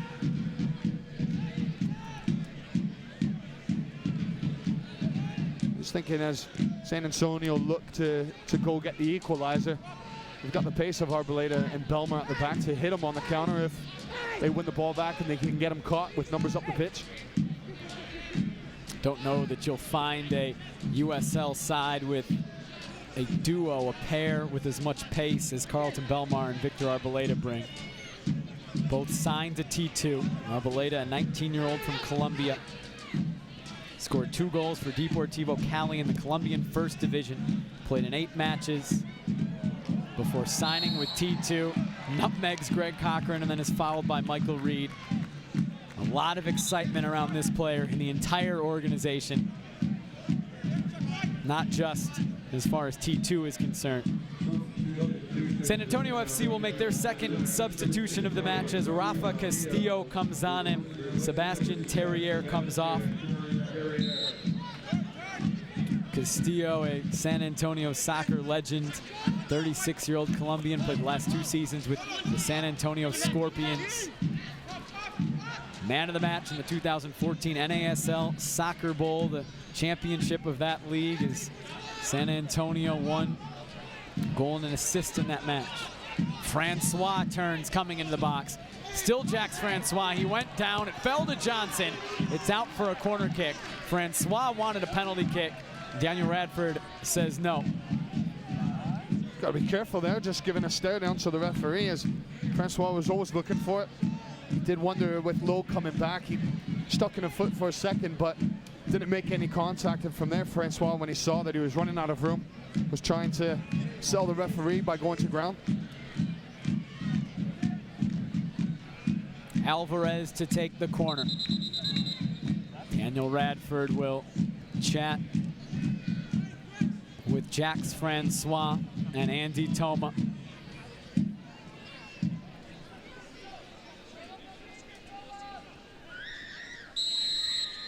Now the corner from Alvarez. Hamilton got a punch only as far as Garcia. His volley was blocked. Another corner coming for San Antonio FC. Well, Wade, he got his hands to it there. He needed to, but it's all resulted from what Francois was looking for, the foul. You can see just how easily he goes to ground. He's embellishing the whole situation there. He wasn't happy, but the referee in a good spot. Good no call. Rafa Castillo to take this corner. Third of the match for San Antonio, as they search for an equalizer, and they search for their first goal in over 400 minutes. Castillo driven into the box. Johnson was late arriving, as was Michael Reed. Rather, it was Sam McBride who got his head to it. In the end, it was sent clear by T2. Belmar causing problems, pressuring Josh Ford, who was very composed, 50 yards off his line.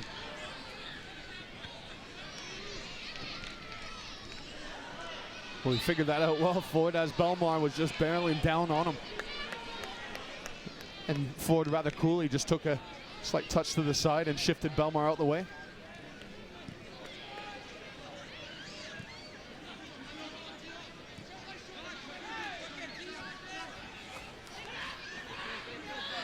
What you see with the changes for San Antonio, with Terrier going off, that Reed is going to sit into that pocket defensively in the midfield.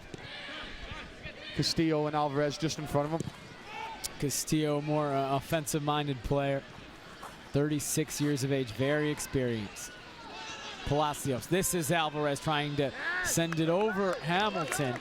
It takes a deflection, and it's the fourth corner of the match for San Antonio FC as they begin to turn up the pressure, searching for the equalizer. They are. They're committing more numbers forward now and trying to find the equalizer. Teacher gonna have to stand tall. Their organization here on set pieces.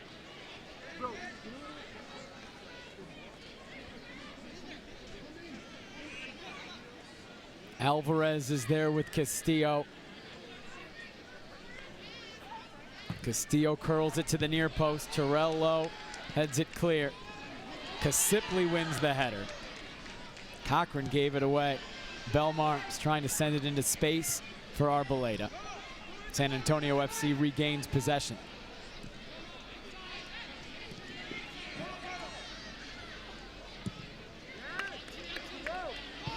Garcia running at the academy member, Terrell Lowe. Cochran in the box, sends it across. Morley gets it clear, only as far as Garcia. Cuts it back. Second cross over the head of Johnson, trying to keep it in play. He's unable to. Well, defensively, the two center backs with T2 have been so solid.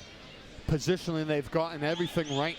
Where the distance is right, they're always getting on to the other end when crosses are coming in. And that's a good sign where that ball is coming in and the center backs are always in that position. They can see that danger and they can see it out. Just watching with Lowe and Andy Toma coming in, they're going to have to get up to the pace of the game with the bright wingers trying to get pace and get around the outside. They're almost defending so narrow that they're going to have to get the distances right to make sure they're not giving so much away on the width. Terrell Lowe, an 18-year-old member of the Timbers Academy. In USL, you're allowed to play academy members and they retain their amateur status. He'll play at the University of Virginia in the fall. Cochran off Lowe. Another corner won by San Antonio FC. And if T2 can just see out this period of the match right now where San Antonio are throwing everything forward, they're trying to find that equalizer.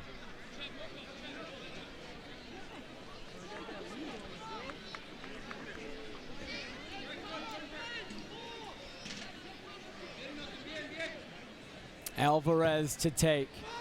Sent to the back post. McBride rises up. Bijev sends it clear.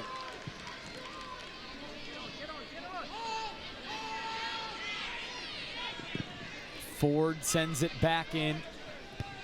Lowe heads it forward for T2. Settled by Reed. Alvarez. Castillo gets around Beasler, looking for Francois. Morley poked it away. Reed won it for San Antonio FC. Then Morley stepped up, had her only as far as Palacios. Nice and strong by Morley there. He's just come right through. There was only going to be one winner as Bijev left his set short. And Morley commandingly coming right through. Hey, those two center backs are coming on to a really nice game. Morley obviously coming in the second half, but he's got right up to the pace of the game. Pair of rookies starting in the central defense for T2. Trevor Morley, 4th round draft pick of the Timbers, but signed to T2. Castillo on the ground to Johnson. Now Francois trying to turn past Morley. Blocked by Gallagher. Palacios flicks it into the air. Kasipli heads it clear. Polk helps it on. Settled by Reed. Diagonal ball finds Garcia with space. Danny Garcia sent to the back post and all the way out for a T2 throw. Well, what a let off that is for Garcia, putting it out the other end. A chance to get a breather. A letdown for San Antonio. Feels later than the 72nd minutes, I think, the way San Antonio's pressing. Really does, and that's where you almost need a midfielder now to get a hold of the game. You look to Beasley, you look to Kasipli. They need to get on the ball. They need to start controlling the tempo again, because right now it's just wave after wave from San Antonio. A chance now for a counter. Beasler over the top, looking for Arboleda. Almost got through. McBride was able to get a touch to it. Don't think you needed to play that ball, Beasler. Yeah, you want to try and spring in Arboleda, but you don't want to force it. Where you've been defending for such a long period, that's where you just need to get up the pitch and keep the ball.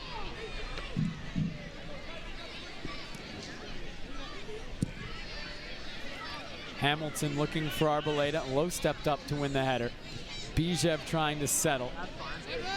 That's off Filian Bijev. Throw for San Antonio.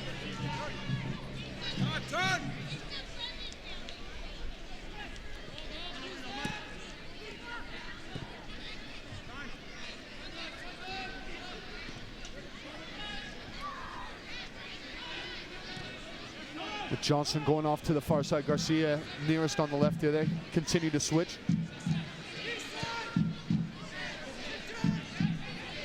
Cochran, Castillo, back to Cochran. Cuts around Arboleda. Danny Garcia was offside. Nike is a proud partner of the USL. Follow @NikeSoccer on Twitter for all the latest Nike Soccer information.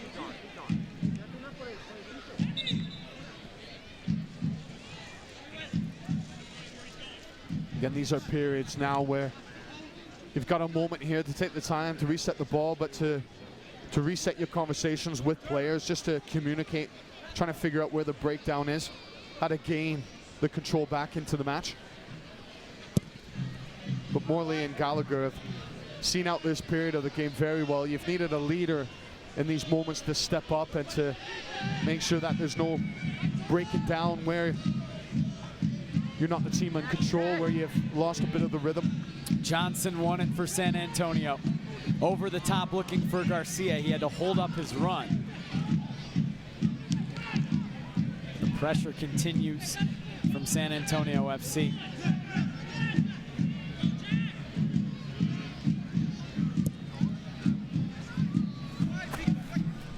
Belmar flicks it on, looking for Bijev.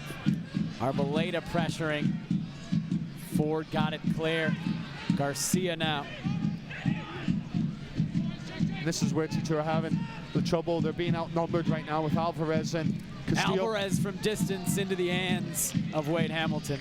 Well, the two of them, Alvarez, nice strike there from 30 yards out, but it was always going to be easy for Hamilton to collect. But with him and Castillo roaming in that middle, Beasler and Casiple having to pick them up, so obviously leaving Reed free, just able to sit and spray the ball.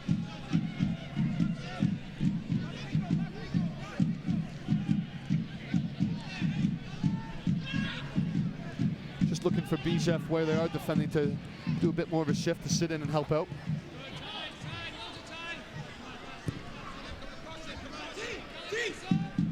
Terrell Lowe, the 18-year-old, carrying it into the corner, winning a throw. Did well, got something out of it. Just wonder whether he could have turned back and Beasler could have come out to support him.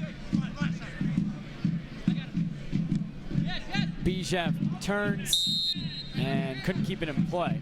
Goal kick for San Antonio, who will make their third substitution of the match. Victor Araujo will come on, and Danny Garcia will come off.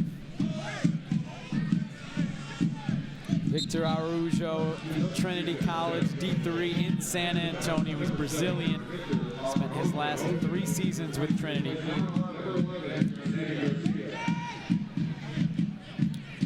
Two-time D3 All-American. He's making his 10th appearance in his professional career for San Antonio FC. 4th straight match coming on as a sub. Yeah, well, it wasn't quite happening for Garcia. A couple times out wide, he putting balls in it. Was unable to find the teammate, and just felt that San Antonio needed to try something different to try and break through this very stubborn defensive T2. Cochran, Francois wants it, gets it. Cuts back, Terrell Lowe steps up to win it. Lowe battling with Francois. Araujo. Francois, now Cochran. Sent into the box. Came off the foot of Toma. Hamilton's got to get there. Francois goes slamming into Hamilton, and Francois comes out the worst of that challenge. Very strong by Hamilton because his eyes were on the ball. Seeing that coming out to collect, and Francois, he did come in rather late. He was trying to challenge, but he's come out the worst of it as it looks to be his back, which is in pain. Jax Francois came on as a substitute, looking for his first USL goal, but has scored 3 times in US Open Cup play this season. As that clearance just comes off of Andy Toma, doesn't catch it quite right. It's Francois who's coming in big and strong from Hamilton. He's keeping his ground. Darren Powell instructing his team, searching for an equalizer. They have struggled to score in the USL of late. A scoreless streak that stood at 342 minutes entering today. It's now well over that. 410 minutes.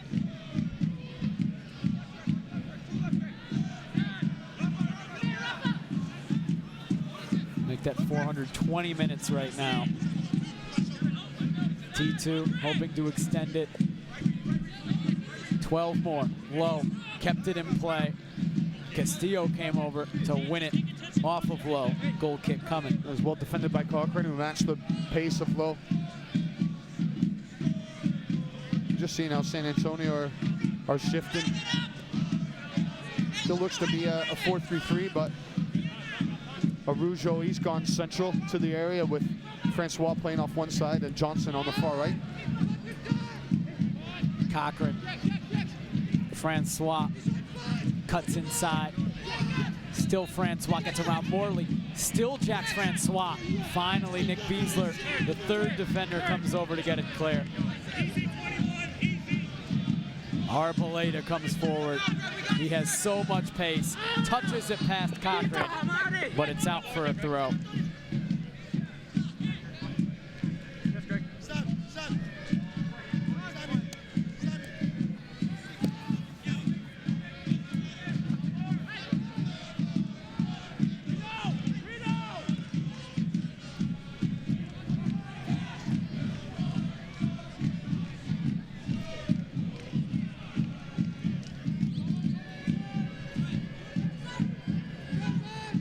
McBride. Cochran cuts inside. Castillo. Palacios. Back to Johnson. Castillo. Araujo. Alvarez. Wide to Francois. Jacques Francois to the byline. To the near post. It came off to Rello. Corner kick coming for San Antonio. Their 6th of the match. Well, these last few minutes, Francois looked the most dangerous in the attack, and Lowe doing well just to stay with him and to get that block in.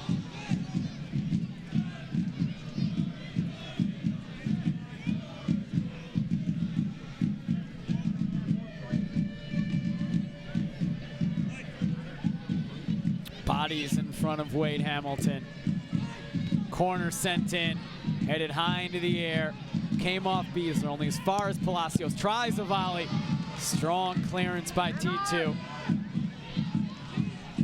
And Belmar got it before Palacios. It's a 2-on-1. Belmar and Arboleda. Still Carlton Belmar. Touch around Cochran. Ford off his line. Ball was spilled. Foul called on Carlton Belmar as Ford is down. Well, Ford had to be brave, and he's taking one for his team now. The referee just trying to separate Belmar. But Belmar had caught such a head of steam as he was going in. And the two came crashing into each other as Belmar was full tilt at pace, and the referee. Straight red card shown to Carlton Belmar. We'll get another look now. I think what the referee has seen is if Belmar is out of control here, does he need to go in? Is it needless? And I think that's difficult because Belmar, he does look to be going for the ball. That it hasn't rested in the possession of Ford there. And it's a heavy touch, and Belmar, it's more just a case of the ball getting away from him and he's trying to catch up to it. Carl, the thing I would say, Jake, the ball doesn't look clearly into Ford's hands, that he's not in possession, that Belmar, he comes steaming in.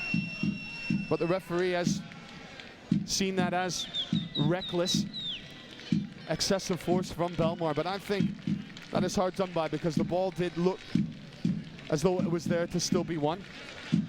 Josh Ford getting tended to by Jordan Harding, San Antonio's trainer. Here's another look at the red card to Carlton Belmar. It's this touch that takes him through, and Belmar, he's trying to catch up to it. As he goes in, he does stick his foot in, but the studs aren't showing. It looks as though it's the instep, it's the laces which are going in to try and get the ball. It doesn't look so out of control. It's more just a case of a heavy touch by Belmar, and he's trying to catch up to it. And Ford knew that he was going to be colliding, and he had to go in, he had to dive at his feet, and he did very well. I think that's very tough on Belmar. Carlton Belmar sent off.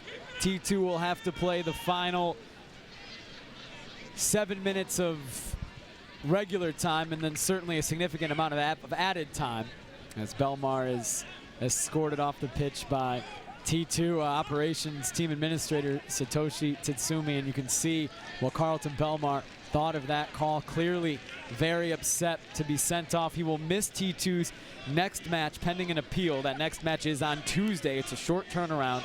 A 4:30 start for T2 against Seattle Sounders 2 at Providence Park. That's a part of a double header with the Portland Timbers first team, their U.S. Open Cup match against San Jose Earthquake. Hey, George Foshive in the house, former Portland Timber. You got to look at him as he walked in front of the shot of Andrew Greger. He's in town for a couple of weeks training with the Portland Timbers, staying sharp in his little break for his team Viborg over in Denmark.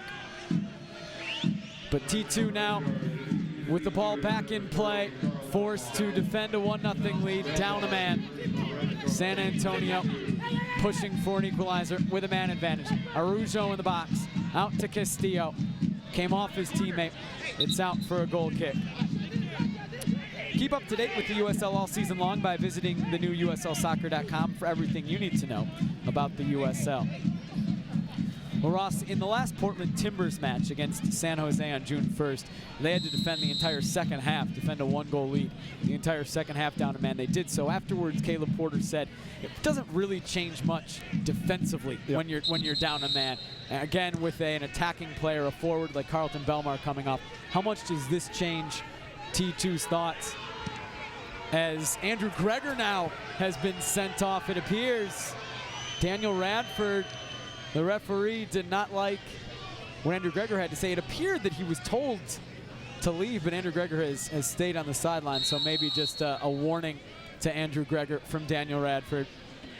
Yeah, more of just that to Andrew Gregor, saying if you keep having a go, then that's where you're going to be ending up, is in the stands. But I think Andrew Gregor's got a case for it, because I think that decision going back to Carlton Belmar is very harsh. That his approach into the tackle is forceful only because of the pace he was coming at, but so was Ford. Ford was coming out, so it's just a matter of Ford getting there before Belmar, nothing more. Belmar hasn't jumped into it. He hasn't shown his studs. He's kept control of his body. The referee has got that one wrong, but you ask me just how the Timbers deal with it, and I think defensively it all stays very much the same. You just lose a man going forward in the counter-attack. Here's Johnson, comes off low. Back to Cochran. Johnson gets it back with time on the wing. Sent to the near post, Castillo, and it came off Morley. San Antonio shouting for a handball. They will only get a corner kick. Well, it certainly came off Morley. It's just whether there was a handball. As that comes in, Morley is just trying to make up the ground, but his arm is tucked in. It does strike his hand, but you can see it wasn't deliberate. His arm was beside his body. It wasn't outstretched. San Antonio desperate for an equalizer. Corner sent to the back post, headed on and in!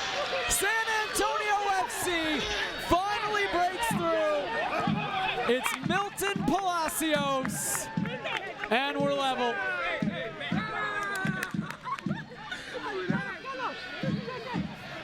Well, the sickness for T2 as they were hanging on and they were defending with tremendous amount of courage, but with the man down, San Antonio find their way back into the match as they have the man advantage, and Palacios comes in and then loses his mark completely, which looked to be Ben Polk. As Palacios, he just comes in off the right side of your screen. Hamilton can't come for that ball, decides to go back into his goal, and Ben Polk, he loses his run, and Palacios does a nice job of keeping that ball onto target and generating enough force. The scoreless streak for San Antonio FC in the USL snapped at 429 minutes. How badly did they need that goal?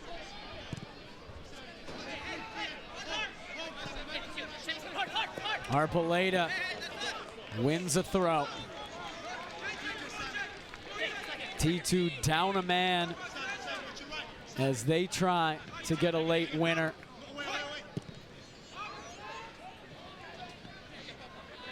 Araujo back to Johnson, sent into space, looking for Francois. Gallagher is there for T2. Francois and Gallagher go down. Francois is very upset in the face of Gallagher. A foul was called on Jax Francois on San Antonio, as this match threatens to get a little bit out of hand.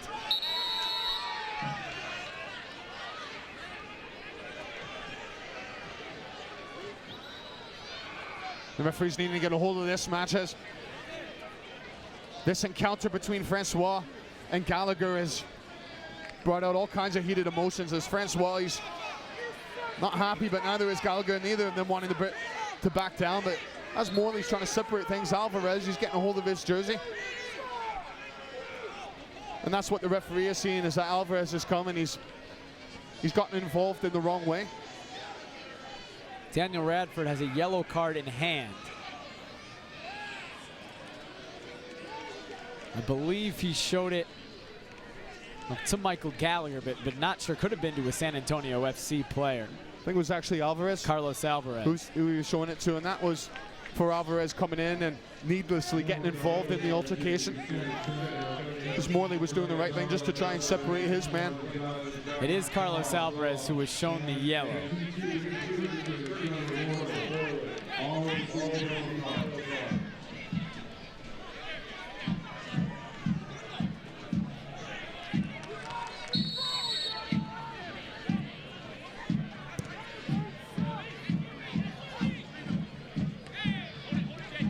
We're told that Jax Francois, Trevor Morley also were shown yellow cards. So 3 yellows handed out in that sequence. Francois, Alvarez, Morley. There will be 5 minutes of stoppage time.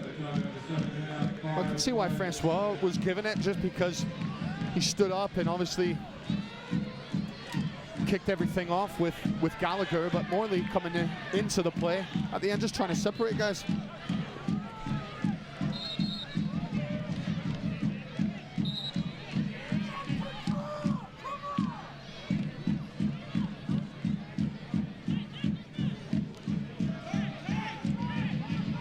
San Antonio not happy with that decision from the linesman and referee, and the referee not happy about the position that Lowe's taken, just creeping up too far. I think the middleman will be happy when the final of this game comes. Carlton Belmar sent off.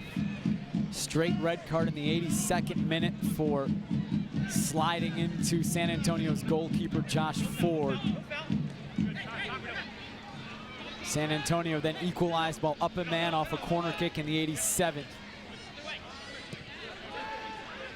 We're into stoppage time. Minimum of 5 minutes were indicated.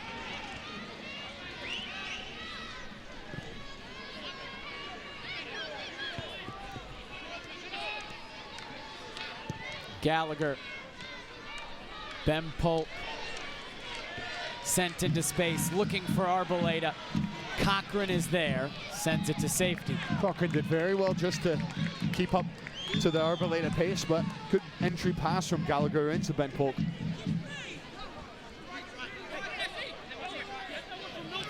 T2 down a man. A little bit tentative to send too many guys forward. Bijev to Kasipli. Back to Arboleda. Sent to the back post, looking for Ben Polk. Jason Johnson screaming for an offside. He didn't get it. Now Polk sends it back in. Ford off his line. Punch right to Arboleda. Oh, it was a chance. He put it in. Bijev was called for a foul. No goal.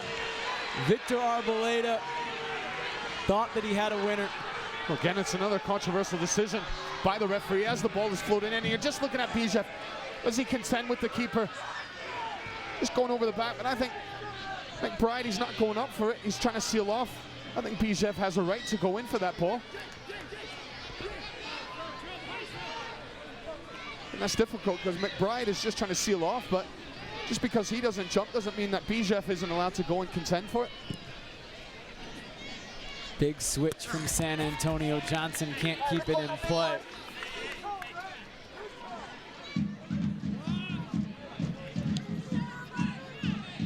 Didn't count, but nice finish from Victor Arboleda. Great hit. 1-1 still. I think that's what's added to the frustration of the call. If he completely whiffs that or goes nowhere in the goal, nobody's arguing for the referee's decision. Castillo. That becomes the focal point, obviously, where Arboleda smashed that into the back of the net. Johnson, it's a little bit of a shove from Arboleda, stays with it. Johnson sends it across. Gallagher got it clear. Just a couple minutes left now. McBride floated to the back post. Alvarez trying to turn on Toma. Goal kick for T2.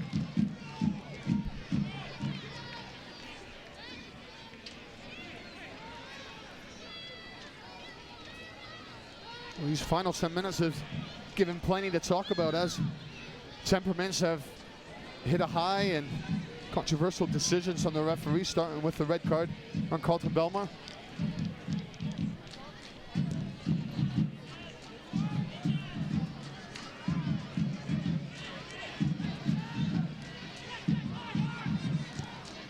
Gallagher over the top. Arboleda in a foot race, he wins it, but McBride's there to clean up. Sipley's down on the turf. San Antonio plays on. Johnson, defended by Terrell Lowe. Crossing. Cochran sends it into the box. Headed clear. Polk touches it on Sipley into space. Bradnock Brennan needed to get a touch, and he did. And that is it. A feisty second half. Sees San Antonio FC score their first goal in over 420 minutes to earn a draw. 1-1 the final.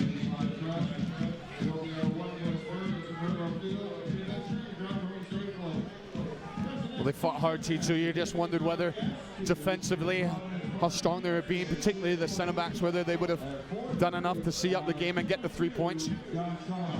A bit of controversy with the red card on Carlton Belmar, and right away T2 conceding off the corner kick. He thought perhaps they may have found the winner with Arboleda's strike, but the referee called that back for a foul again, in question of whether that was an actual foul on Bijev or not. San Antonio FC improves to 2-5-5 this season. They're on 11 points. Portland Timbers 2 improves to 5-6-2, now on 17 points, as they are now unbeaten in 3.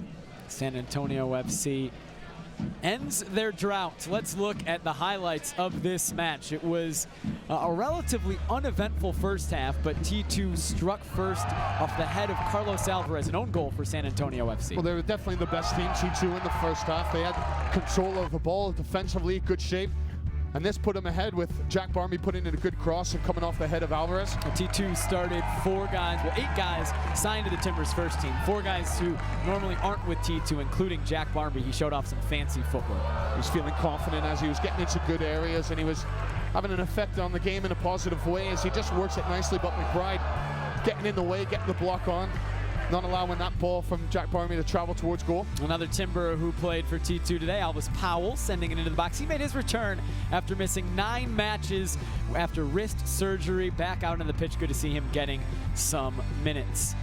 Carlos Alvarez sent one wide in the second half as San Antonio started to turn up the pressure. T2 looking for a second as well. Carlton Belmar just over the top. He drifted it nicely, Carlton Belmar, as he peeled off the far side. Goes at Palacios and he just cuts it in, but can't quite keep that ball down. Steer it towards goal, sorry. Couple minutes later, Trevor Morley off the corner, saved well by Josh Ford. Yeah, unmarked Morley just comes around that penalty spot. Ball's lofted in, but there's not enough power on it for Morley to take it beyond Ford, who catches quite well. Victor Arboleda put it off the crossbar, and then William Bijev follow-up went wide as T2. The game really, I think, started to get going at this point. It just wondered whether Ford got the slightest of touches as the ball was helped onto the crossbar. You have to say, would be a fantastic save if so, but the first real bit of action for Arboleda, and it sparked the Timbers in the attack, and Belmar going again. But this was the huge moment in the match, you would say, how controversial this was, as Belmar goes steaming down the left-hand side, and the touch, as it gets away from him, he's just trying to catch up to it. The ball just nutmegging Cochran, and as he goes into it, I think he's entitled to go for it. He's not showing the studs. He's extending that leg, and Ford comes steaming out. He knows there's going to be contact. The referee shows a red card, and I think it's the wrong decision. That was a red card to Carlton Belmar. T2 down a man, and San Antonio breaks through in the 87th minute. Milton Palacios. I think it's a difficult one as Ben Polk loses his mark. I just wondered, is this one that Hamilton can go out? But right away, given the height and given the power on the ball, Hamilton, he decides to go back on his line, but Ben Polk, he loses his mark. Maybe another controversial decision in stoppage time. William Bijev called for a foul. Victor Arboleda put it in, didn't count. I think it's there to be one, and as McBride, he just tables out. He's trying to protect and lock in the area for his keeper to come and win it, but the ball's in such an area. I think Bijev has the right to go and win it. I thought it was a bad whistle by the referee in that situation. A match that certainly provided some excitement, some intrigue as well, ends in a 1-1 draw. Next home match for Portland Timbers 2 is on Tuesday. A 4:30 start for T2 against rivals Seattle Sounders F2. That match will be played at Providence Park. It's a doubleheader on Tuesday night at Providence Park. T2 versus S2 at 4:30. Portland Timbers versus San Jose Earthquakes in the 4th round of the U.S. Open Cup at 7:30. You can get your tickets to both matches. One ticket gets you into both at timbers.com right now. If you can't make it out there, you'll be able to watch both matches on timbers.com as well. Well, Ross and I will talk to you then. For now, it's a 1-1 draw. The own goal from Carlos Alvarez in the 16th minute, and then Milton Palacios equalizing for San Antonio late. For everybody here at Merlo Fields, for Ross Smith, I'm Jake Sivin. Thanks for watching. Have a great night.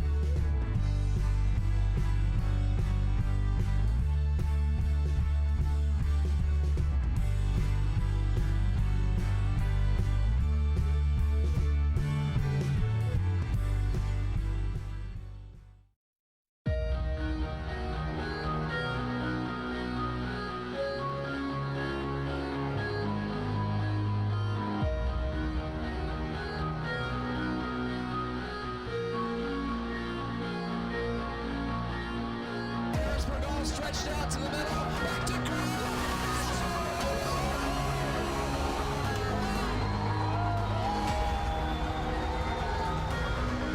Broke it up. There's a shot. They score! They score!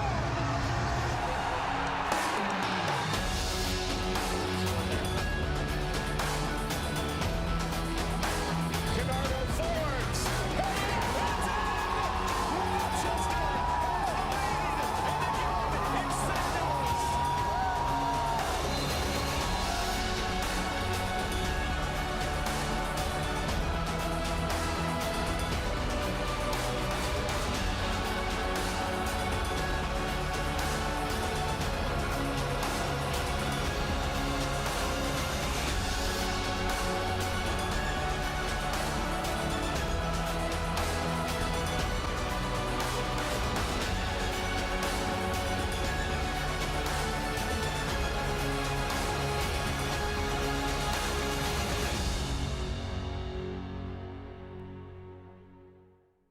This copyrighted telecast of the United Soccer League may not be retransmitted, rebroadcast, or reproduced without the express written consent from the United Soccer League.